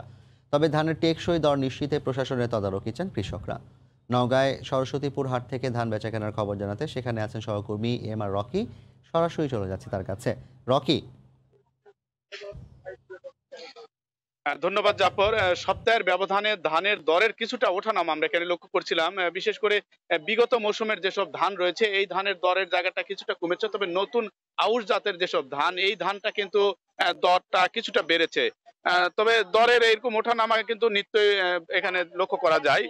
আমরা যেটা দেখছি যে এই হাটে কিন্তু আউশ ধানের সরবরাহটা বেড়েছে। গত হাটে বা তার আগের হাট থেকে এই মৌসুমে কিন্তু রোপা আউশের সরবরাহ অনেকটাই বৃদ্ধি হওয়ার কারণে এবং মিল পর্যায়ে কিছুটা ধানের চাহিদাও তৈরি হয়েছে। মিলাররা বলছেন যে নতুন জাতের যেসব ধান, বিশেষ করে আউশ ধানের, এটা তাদের মজুত প্রক্রিয়া নিশ্চিত করার জন্য হাটগুলোতে তাদের একটা কর্মতৎপরতা রয়েছে। এই কারণে কিন্তু তাদের বেশ চড়া দামে বিক্রি কিনতে হচ্ছে। তো আমরা এখানে যেটা দেখছিলাম যে প্রতি মন ধান এখানে বেচা কিনা চলছে 950 টাকা পর্যন্ত এবং বিগত হাটগুলোতে কিন্তু এই ধান বিক্রি হয়েছিল 900 টাকা বা 920 টাকা সর্বোচ্চ। তো চাষিরা বলছেন যে দরের জায়গাটা কিন্তু বেশ ওঠানামা করে। প্রথম দিকে যে দরটা তারা পাচ্ছিলেন তার থেকে এখন ধানের যে দর আউশের এটা কিন্তু প্রতি মনে 70 বা 80 টাকা পর্যন্ত বেশি হয়েছে এবং এই বেশিটা চাষিদের পক্ষ থেকে বরাবরই যে বিষয়টি বলা হয়ে থাকে যে তারা কিন্তু প্রত্যাশার জায়গায় কখনোই দর পান না। হঠাৎ করে ধানের সরবরাহ বেড়ে গেলে কিন্তু দরের জায়গাটা বা আকস্মিকভাবে নিচে নেমে যায় এবং ব্যবসায়ীদের এই ক্ষেত্রে একটা নিয়ন্ত্রণ প্রক্রিয়ার মাধ্যমে এই জায়গাটা দরের জায়গাটা ওঠানামা করে থাকে। তো জেলা কৃষি বিভাগ জানিয়েছে এই চলতি মৌসুমে কিন্তু আউশের আবাদ হয়েছে রেকর্ড পরিমাণ। বলছেন যে তারা প্রায় 70,000 হেক্টর জমি থেকে এবছর কিন্তু 3.5 লাখ মেট্রিক টনের উপরে আউশের আবাদ হয়েছে। আপনাকে জানিয়ে রাখি নওগাঁ আসলে ধান প্রধান এলাকা। এই জেলায় কিন্তু রোপা আউশ, আমন এবং বুড়ো মৌসুমের এই 3টি মৌসুমে কিন্তু প্রায় 25 লাখ মেট্রিক টন ধান কিন্তু বাৎসরিক উৎপাদন হয়ে থাকে এবং ধান উৎপাদনের ক্ষেত্রে কিন্তু জেলার বড় একটি যোগান কিন্তু রাজধানী সহ সারা দেশে সরবরাহ করে হয়ে থাকে এবং ধানের এবছরের যে দর প্রথম দিক থেকে কিন্তু বিগত মৌসুমে ব্যুরো ধানের একটা ভালো দর পেয়েছিল এবং পরবর্তীতে এই দরটা কিন্তু বেশ ওঠানামা করছিল। আমরা যেটা দেখছিলাম যে এই দরের ওঠানামার কারণে এবছর কিন্তু ধান এবং চাল সংগ্রহের যে লক্ষ্যমাত্রা তা কিন্তু অনেকটাই হোঁচট খেয়েছে এবং বাজারে 1280 টাকা বা 1300 টাকা মন মিনিগেট, জিরা, নাজির শাল এই জাতীয় ধান কিন্তু এখন কেনা বেচা হচ্ছে এবং এই দরের জায়গাটা বিগত কয়েক মৌসুমের চেয়ে অনেকটা বেশি হওয়ার কারণে চাষিদের ভিতরে কিন্তু আমরা যেটা লক্ষ্য করছিলাম বেশ উৎসাহ এবং ধান চাষের ক্ষেত্রে তারা বেশ আগ্রহ দেখিয়েছেন এবং এর ফলে কিন্তু এই রোপা আউশের এবার চাষাবাদ অনেকটা বেড়েছে এই জেলায়। বিগত মৌসুমগুলোতে কিন্তু প্রায় 35 বা 40 হাজার হেক্টর সর্বোচ্চ রোপা আউশ আবাদ করে থাকে। এবছর সেই আউশের আবাদ কিন্তু 65,000 ছাড়িয়েছে। এ কারণে কিন্তু কৃষি বিভাগ জানিয়েছে ধানের এরকম একটা প্রত্যাশিত দর টেকসই করা গেলে চাষাবাদের ক্ষেত্রে আরো কিন্তু আগ্রহ বাড়বে, এমন কথা কৃষি বিভাগের পক্ষ থেকে জানিয়েছি। তো জাফর, এই ছিল নওগাঁর সরস্বতীপুর হাটে ধান বেচা কেনার খবর আমার কাছে। নওগাঁ থেকে আউশ ধান বেচার খবর জানাতে আমাদের সঙ্গে সরাসরি যুক্ত হয়েছিলেন সহকর্মী ইমার রকি। নার্সারির কবিতা বিভিন্ন সামাজিক রোগ ব্যাধি কিংবা কিভাবে মহামারী থেকে সুরক্ষায় থাকবেন সবই শেখাচ্ছেন ভারতের এক শিক্ষক। তাও আবার দেয়ালে আঁকা ব্ল্যাকবোর্ডে লিখে বাচ্চাদের বোঝাচ্ছেন। আর রাস্তায় বসেই শিখছে দরিদ্র পরিবারের শিশু থেকে শুরু করে পথ শিশুরাও। সচেতনতার উদ্দেশ্যে এমন উদ্যোগ বলে জানিয়েছেন এই শিক্ষক।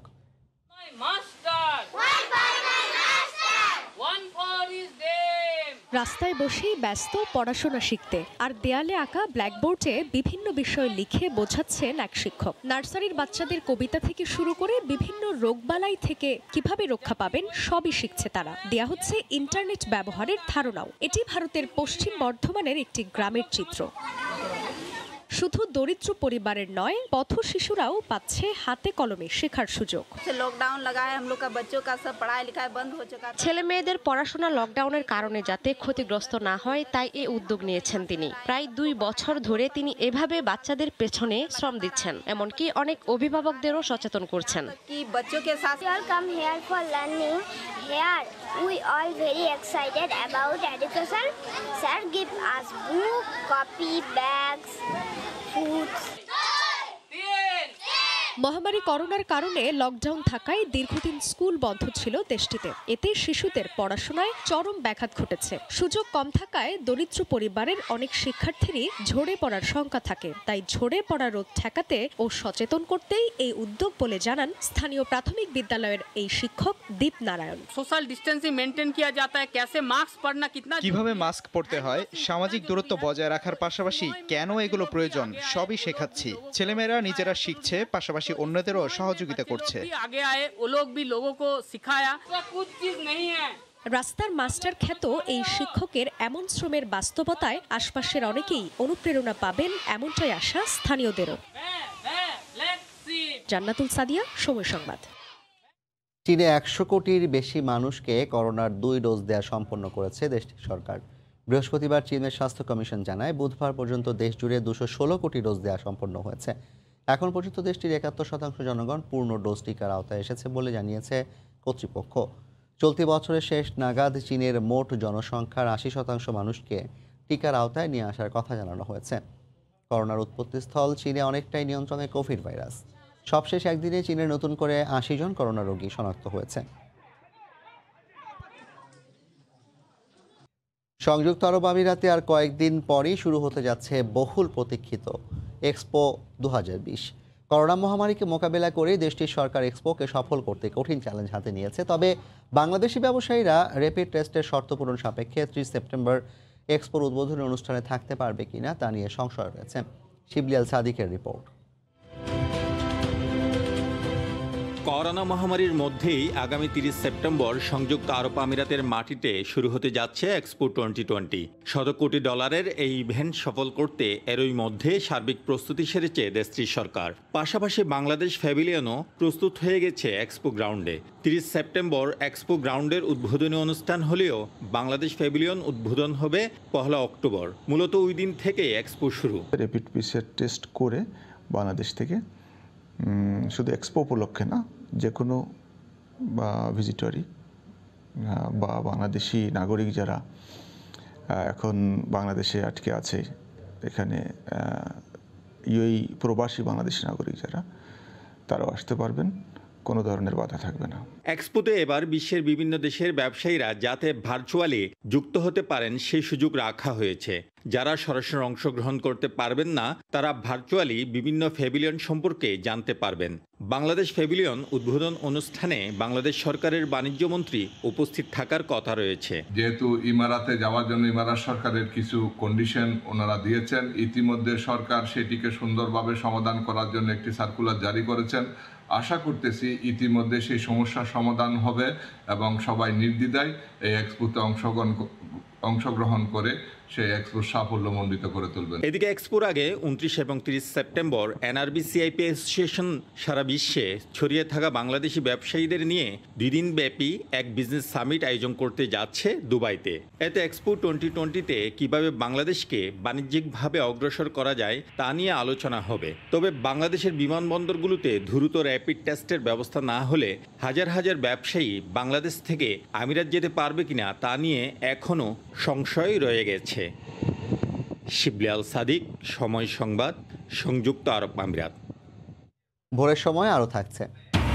ডিসেম্বরে নিউজিল্যান্ড সফরে 2টি টেস্ট ও 3 ম্যাচের টি-20 সিরিজ চূড়ান্ত টাইগারদের। নভেম্বরে জিম্বাবুয়েতে ওয়ানডে খেলতে যাবে নারী দল। খেলার খবর। বিশ্বকাপের মতো বড় মঞ্চের ব্যাপারটি মাথায় রেখে তামিম ইকবালকে ফেরানোর উদ্যোগ নেওয়া উচিত ছিল ক্রিকেট বোর্ডের। কোনো উদ্যোগ না দেখে বরং বিস্মিত হয়েছেন ক্রিকেট কোচ ও বিশ্লেষক নাজমুল আবেদিন ফাহিম।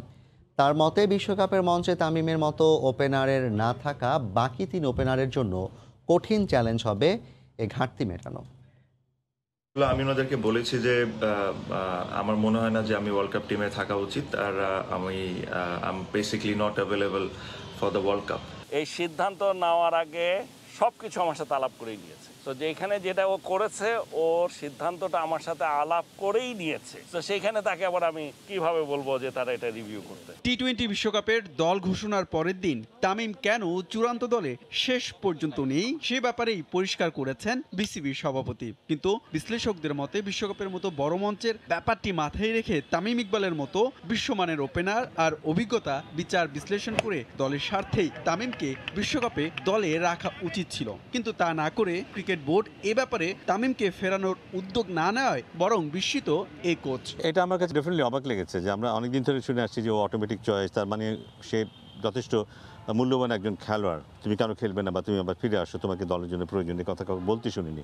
সো সবাই এই কথাই বলছে যে খুব ভালো খেলোয়াড়ও থাকলে খুব ভালো হতো, অনেক মিস করব, কিন্তু তেমনভাবে কাউকে দেখিনি তামিমকে অনুরোধ জানাতে ফিরে আসার জন্য।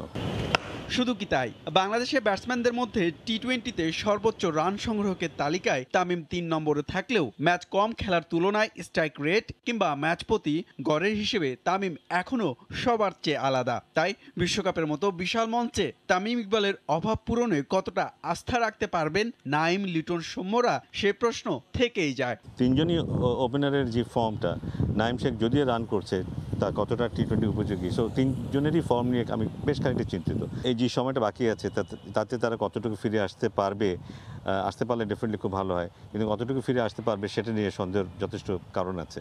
সো সেক্ষেত্রে তামিমের মতো একজন অভিজ্ঞ খেলোয়াড় তার পক্ষে এত বড় একটা প্ল্যাটফর্মে খুব তাড়াতাড়ি অ্যাডজাস্ট করাটা খুব সহজ ছিল, কারণ এই নতুন যারা রিলেটিভলি নতুন রিসেন্টলি পারফরমেন্সে নেই তাদের জন্য ব্যাপারটা কঠিন হবে। বাংলাদেশের হয়ে অভিষেকের পর এই প্রথম তামিমকে ছাড়া ওয়ানডে আর টি-20 বিশ্বকাপ খেলতে নামবে টাইগাররা। প্রথমে যে কোয়ালিফাইংটা খেলতে হবে সেটা অসম্ভব চাপের মধ্যে আমাদের খেলতে হবে। হুমায়ুন কবির রোজ, সময় সংবাদ, ঢাকা। ডিসেম্বর জানুয়ারিতে নিউজিল্যান্ড সফরে 2টি টেস্ট ও 3টি টি-20 ম্যাচ খেলবে টাইগাররা। এক বিজ্ঞপ্তিতে সিরিজের বিষয়টি নিশ্চিত করেছে নিউজিল্যান্ড ক্রিকেট বোর্ড। আইসিসির এফটিপি অনুযায়ী চলতি বছরের শেষ দিকে নিউজিল্যান্ডে যাওয়ার কথা বাংলাদেশ ক্রিকেট দলের। দেশটিতে সফরে গেলে প্রত্যেককেই সরকার নির্ধারিত হোটেলে বাধ্যতামূলক 14 দিনের আইসোলেশনে থাকতে হবে। ম্যানেজড আইসোলেশন অ্যান্ড কোয়ারেন্টাইনের এই বিশেষ ব্যবস্থার আওতায় সফরকারীদের জন্য বিশেষ হোটেলের ব্যবস্থা করবে তারা। ক্রিকেটার ও কর্মকর্তা সহ মোট 35 সদস্যের দল নিয়ে সফর করতে পারবে বাংলাদেশ। সরকারের কোয়ারেন্টাইন প্রোটোকল অনুযায়ী ইতিমধ্যে টাইগারদের জন্য হোটেল রুম ও বেড বরাদ্দ দিয়েছে দেশটির ক্রিকেট বোর্ড।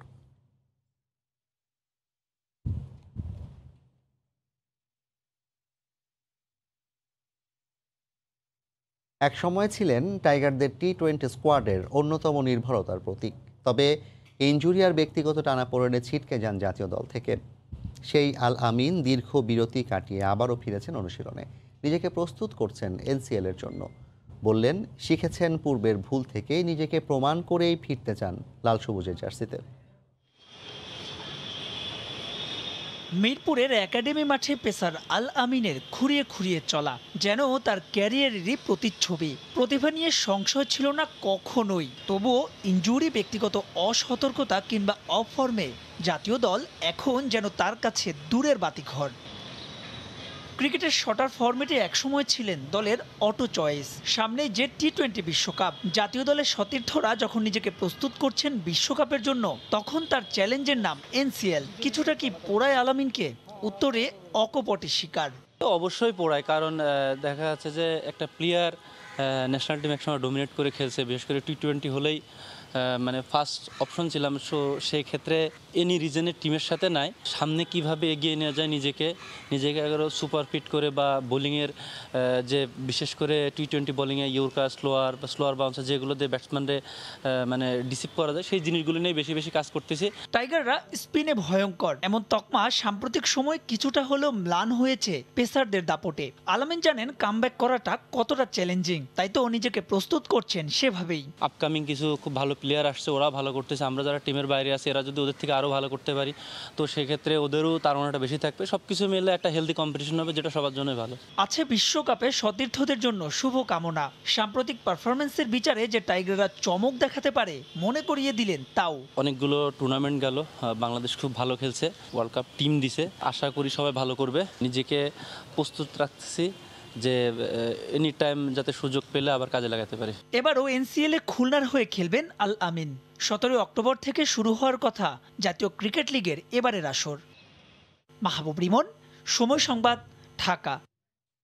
দীর্ঘদিন পর আন্তর্জাতিক সার্কিটে ফিরলেও খেলার মধ্যে থাকায় ওয়ানডে বিশ্বকাপের কোয়ালিফায়ারের জন্য প্রস্তুত বাংলাদেশের নারী ক্রিকেটাররা। সেই সঙ্গে আফ্রিকান কন্ডিশনে মানিয়ে নিতে জিম্বাবুয়ের বিপক্ষে ওয়ানডে সিরিজকে গুরুত্বপূর্ণ মানছেন বিসিবি নারী উইংয়ের চেয়ারম্যান শফিউল আলম চৌধুরী নাদেল। আপাতত দেশি কোচদের উপর দায়িত্ব দেওয়া হলেও কোয়ালিফাইং রাউন্ড শেষে বিদেশি কোচ নিয়োগের ব্যাপারে পরিকল্পনা আছে বোর্ডের। এক বুক স্বপ্ন নিয়ে 2020 সালের শুরুতে অস্ট্রেলিয়ায় পাড়ি দিয়েছিল বাংলার বাঘিনীরা। তবে 2020 টি-20 বিশ্বকাপ একটা দুঃস্মৃতি হয়ে আছে সালমা জাহানারাদের। কোনো জয় দিয়ে দুঃখ ভোলার সুযোগটাও পায়নি কোভিডের কারণে। এরপর থেকেই যে আন্তর্জাতিক ক্রিকেটের বাইরে লাল সবুজের নারী ক্রিকেটাররা। 20 মাসের অনাকাঙ্ক্ষিত বিরতির পর জিম্বাবুয়ের মাটিতে নভেম্বরে আন্তর্জাতিক সার্কিটে ফিরবে বাংলাদেশ নারী ক্রিকেট দল। এরপরই অংশ নেবে ওয়ানডে বিশ্বকাপের 10 দলের বাছাই পর্বের খেলায়, যে কারণে জিম্বাবুয়ে সফরকে বাড়তি গুরুত্ব দিয়ে দেখছে ক্রিকেট বোর্ড। জিম্বাবুয়ের এই সফরটি অবশ্যই আমাদের জন্য গুরুত্বপূর্ণ, কারণ এই কোয়ালিফাইং রাউন্ডের থেকে উত্তরণের মধ্য দিয়েই আমাদেরকে বিশ্বকাপে যেতে হবে। আমাদের গ্রুপে কিছু শক্তিশালী দল রয়েছে, কিন্তু আমি আশাবাদী যে আমাদের যে প্রস্তুতি, আমরা সেই প্রস্তুতির কারণে আমরা ভালো ফলাফল অবশ্যই নিয়ে আসতে পারবো। দ্বিপাক্ষিক কোনো সিরিজ বা টুর্নামেন্ট না খেললেও নিয়মিত ক্রিকেটের মধ্যেই আছে জয়িতারা। ফিটনেস আর ফর্ম নিয়ে তাই খুব বেশি চিন্তিত নন নারী উইংয়ের চেয়ারম্যান। জিম্বাবুয়ে যাওয়ার আগে পুরো সময়টাও অনুশীলনের মধ্যেই কাটবে মেয়েদের। আর বাছাই পর্বের আগে বিদেশি কোচ নয়, দেশি গুরুদের উপরেই আস্থা রাখছে টিম ম্যানেজমেন্ট। নিয়মিতই আমাদের খেলোয়াড়রা কিছুদিন পরপরই ক্যাম্পে ছিলেন এবং এখনো তারা বিকেএসপিতে আছেন। ওইখানে একটা টুর্নামেন্টও হয়েছে এবং 22 তারিখ থেকে তারা সিলেটে থাকবে। সিলেট থেকে তারা ঢাকা আসার পর সেখান থেকে তারা জিম্বাবুয়েতে যাবে। আপাতত আমাদের দেশীয় যে কোচরা রয়েছেন তাদের মাধ্যমেই আমরা এই কোয়ালিফাইং রাউন্ড থেকে ফিরে আসব এবং আমরা আশাবাদী তারা মেয়েদেরকে নিয়ে দীর্ঘদিন ধরে কাজ করে যাচ্ছেন, তাদের হাত ধরেই এটা ভালো সাফল্য আমরা পাবো। কোয়ালিফাইং রাউন্ডে থেকে আসার পর জিম্বাবুয়ে সফরের পরেই আমরা নতুন করে আমরা বিদেশি কোচের ব্যাপারে আবার খোঁজখবর নিব। এপ্রিলে দক্ষিণ আফ্রিকা ইমার্জিং দলের বিপক্ষে সবশেষ ঘরের মাটিতে প্রতিযোগিতামূলক ম্যাচ খেলেছে সালমা বাহিনী। জুম্মান সাদিক, জ্যাভলিন, সময় সংবাদ। দেখছেন ভোরের সময়। Regal dressing table, elegant shop design, perfect leather finishing. Regal furniture, furnish your dream.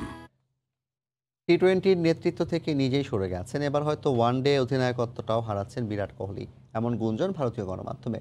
2023 বিশ্বকাপে কোহলি নয়, রোহিত শর্মার অধীনে ভারত খেলবে এমন খবরও এসেছে। এদিকে বিসিসিআই এখনও আনুষ্ঠানিকভাবে কিছু না জানালেও টি-20 বিশ্বকাপের পর রোহিত শর্মাই হচ্ছেন টিম ইন্ডিয়ার টি-20 ফরম্যাটের অধিনায়ক। এমন খবর দিয়েছে ভারতের সংবাদ মাধ্যম। হঠাৎ করেই ভারতের ক্রিকেটে অস্থিরতা। বিশ্বকাপের আগে নেতৃত্ব ছেড়ে দেওয়ার ঘোষণা বিরাট কোহলির। পরে জানা গেল হঠাৎ না, কোহলির দায়িত্ব ছাড়া নিয়ে চিন্তা ভাবনা চলছিল 6 মাস ধরে। ভারতের ক্রিকেট মহলে এখন একটাই প্রশ্ন, বিরাটের পর কে? এর উত্তর একমাত্র জানা বিসিসিআই এর। এখনো তারা কোনো ঘোষণা না দিলেও গণমাধ্যম আগেই জানিয়ে দিয়েছে নতুন অধিনায়কের নাম, তিনি রোহিত শর্মা। টিম ইন্ডিয়াকে 19 টি-20তে নেতৃত্ব দিয়ে 15টিতেই জয়ের ঈর্ষণীয় রেকর্ড যার পক্ষে কথা বলছে। শুধু তাই না, 20 ওভারের ক্রিকেটে ভারতের পরবর্তী কাণ্ডারি হিসেবে লোকেশ রাহুলকে এখন থেকেই তৈরির পরামর্শ দিয়েছেন কিংবদন্তি সুনীল গাভাস্কার। তবে রোহিত হয়তো শুধু টি-20 না, পেয়ে যেতে পারেন ভারতের সাদা বলের 2 ফরম্যাটের অধিনায়কের দায়িত্বই। বিসিসিআইয়ের বিভিন্ন সূত্রের বরাতে এমন খবর দিয়েছে বেশ কিছু গণমাধ্যম। 2023 বিশ্বকাপে টিম ইন্ডিয়া খেলবে রোহিত শর্মার নেতৃত্বে। যদিও কোহলি এমনটা চাননি, বরং ওয়ানডে ও টি-20-র ভাইস ক্যাপ্টেন পদ থেকে রোহিতকে সরিয়ে সেখানে লোকেশ রাহুল ও ঋষভ পন্থকে চেয়েছিলেন কোহলি। কিন্তু এ পরামর্শ ভালো ঠেকেনি বিসিসিআইয়ের কর্তা ব্যক্তিদের কাছে। টি-20 বিশ্বকাপে দল চ্যাম্পিয়ন হতে না পারলে নেতৃত্ব হারাবেন, এটা আগে অনুধাবন করেই কোহলি দায়িত্ব ছাড়ার ঘোষণা দিয়েছে বলেও অনেকে ধারণা করছে। তবে দল চ্যাম্পিয়ন হলে হয়তো এ যাত্রায় ওয়ানডে নেতৃত্ব টিকে যেতে পারে কোহলির। তবে এটা নিশ্চিতভাবেই বলা যায়, কোহলির উত্তরসূরি হিসেবে রোহিত শর্মাকে ভেবে রেখেছে বিসিসিআই। বিশ্বকাপের পর ভারতের ডাগ আউটেও পরিবর্তন আসবে। রবি শাস্ত্রীর পর কে হবেন ভারতের কোচ? অনেকে রাহুল দ্রাবিড়ের নাম বললেও ভারতের গণমাধ্যম বলছে ভিন্ন কথা। বিবেচনায় আছেন ভারতের সর্বকালের সেরা অধিনায়ক মহেন্দ্র সিং ধোনি। সে ভাবনা থেকেই টি-20 বিশ্বকাপে মাহিকে টিম মেন্টর পদে রেখেছে বিসিসিআই। অবশ্য এসবই ভারতীয় গণমাধ্যমের গুঞ্জন। শেষ সিদ্ধান্ত নেবেন একজনই, তিনি ভারত ক্রিকেটের দাদা সৌরভ গাঙ্গুলি। সাজিদ মুস্তাহিদ, সময় সংবাদ। পাকিস্তান নিউজিল্যান্ড ওয়ানডে সিরিজ প্রসঙ্গ। 3 ম্যাচ সিরিজের প্রথম ওয়ানডেতে আজ মুখোমুখি হবে 2 দল। রাওয়ালপিন্ডিতে ম্যাচটি শুরু হবে বাংলাদেশ সময় বিকেল 3:30টায়। নিরাপত্তা ইস্যুতে দীর্ঘ সময় পাকিস্তানে আন্তর্জাতিক ম্যাচ অনুষ্ঠিত হয়নি, তাই দেশের মাটিতে যে কোনো সিরিজকে বেশ গুরুত্বের সঙ্গে নেয় পিসিবি।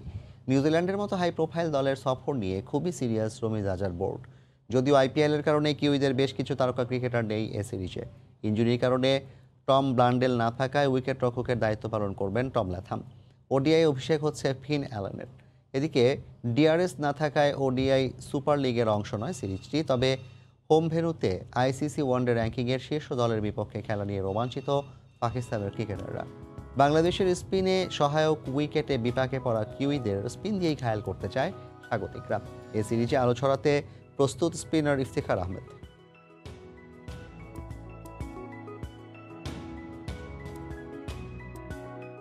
ফিফা র্যাঙ্কিংয়ে শীর্ষস্থান ধরে রেখেছে বেলজিয়াম, এক ধাপ পিছিয়েছে ফ্রান্স। এদিকে র্যাঙ্কিংয়ে আবারও পিছিয়েছে বাংলাদেশ, এক ধাপ পিছিয়েছে জেমির দলের অবস্থান 189তম স্থানে। বিশ্বকাপ বাছাইয়ে কদিন আগে খেলা ইউরোপ অঞ্চলের 3 ম্যাচের 3টিতেই জিতেছে বেলজিয়াম। 1832 পয়েন্ট নিয়ে শীর্ষে আছে রবার্তো মার্টিনেজের দল। কাতার বিশ্বকাপের বাছাইয়ে দক্ষিণ আমেরিকা অঞ্চলের পয়েন্ট টেবিলে সবার উপরে আছে ব্রাজিল। সেপ্টেম্বরে খেলা 3 ম্যাচের মধ্যে 2টি জয় পেয়েছে সেলেসাওরা। চিরপ্রতিদ্বন্দ্বী আর্জেন্টিনার বিপক্ষে ম্যাচটি পরিত্যক্ত হয়। তবে র্যাঙ্কিংয়ে অপরিবর্তিতই আছে তিতের দলের অবস্থান, 2 নম্বরে আছে ব্রাজিল।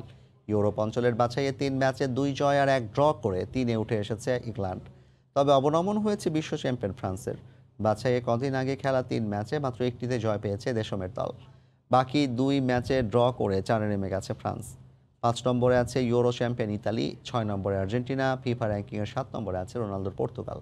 এরপরে যথাক্রমে আছে স্পেন, মেক্সিকো ও ডেনমার্ক।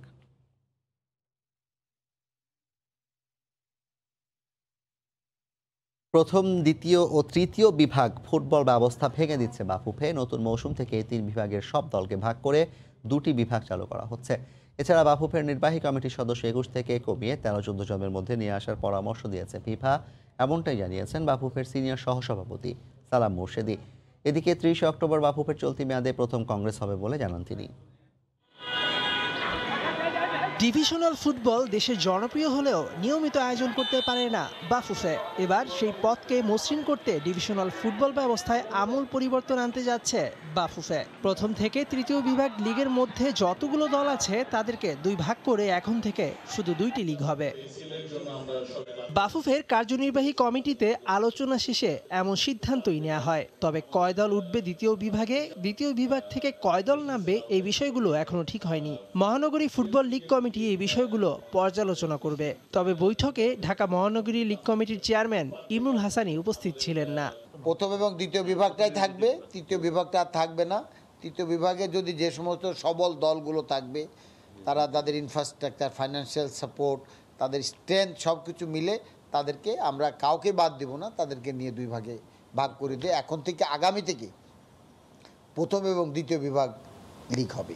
এদিকে ফিফা থেকে নতুন চিঠি এসেছে বাফুফেতে। বাফুফে নির্বাহী কমিটির সদস্য সংখ্যা এখন 21 জন, সেটা কমিয়ে 13-14 জন করার পরামর্শ দিয়েছে ফিফা। তবে এখনই তা সম্ভব নয়, কেননা এরা সবাই নির্বাচিত হয়ে এসেছে।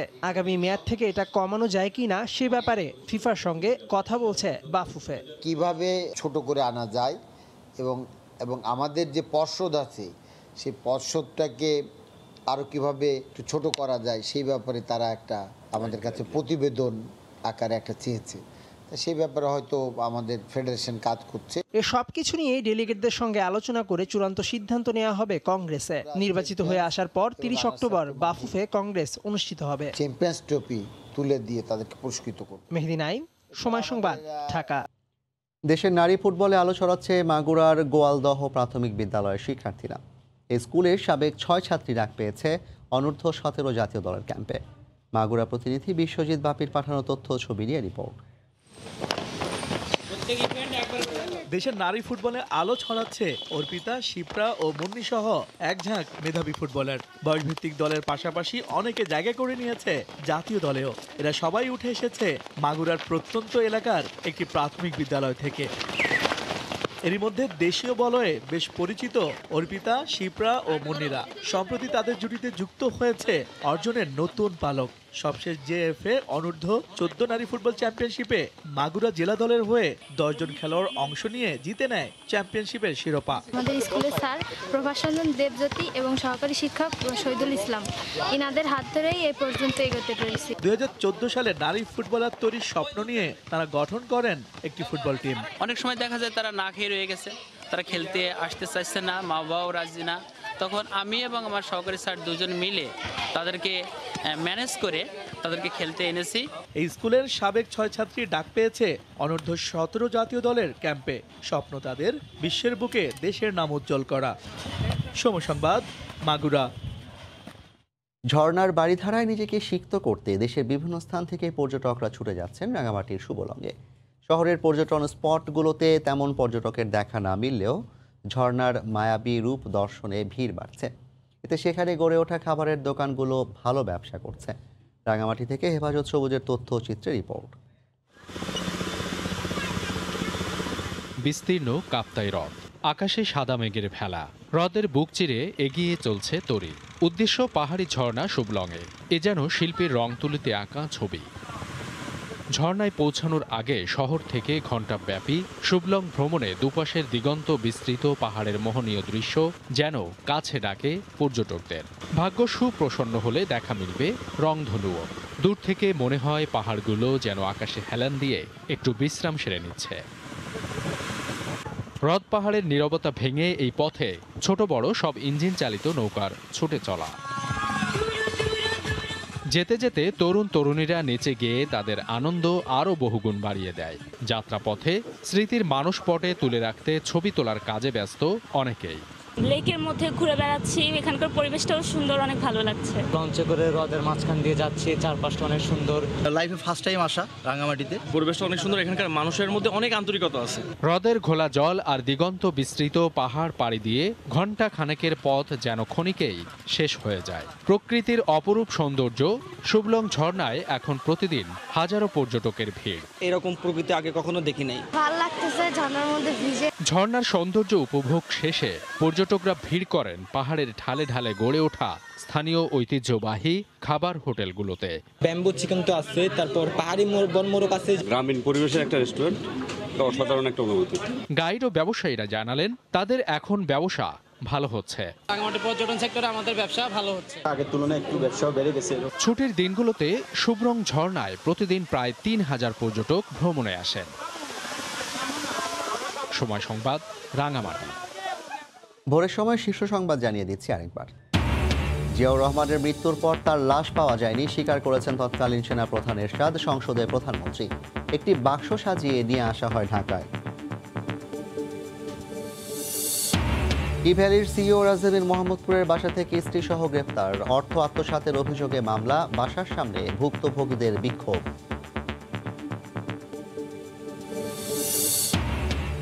নিখোঁজের 4 দিন পর জামালপুরের 3 মাদ্রাসা ছাত্রী রাজধানীর মুগদা থেকে উদ্ধার। রিকশা চালকের সহায়তায় ভাড়া নেয় বাসা। পারিবারিক কলহ থেকে বাঁচতেই পালিয়ে আসে জানালো পুলিশ। মেট্রো রেলে যাত্রী ওঠানামার সুবিধায় কয়েকটি স্টেশনের জন্য নতুন করে জমি অধিগ্রহণ, বাড়বে না প্রকল্পের মেয়াদ। ফার্মগেটে হাব তৈরির পরিকল্পনা। এবং চট্টগ্রামে ঐতিহ্যবাহী পরীর পাহাড় কেটে 350 অবৈধ স্থাপনা। উচ্ছেদের ঘোষণা জেলা প্রশাসনের, প্রতিহতের পাল্টা অবস্থান আইনজীবী সমিতির। এই ছিল ভোরের সময়, সঙ্গে থাকুন সময়।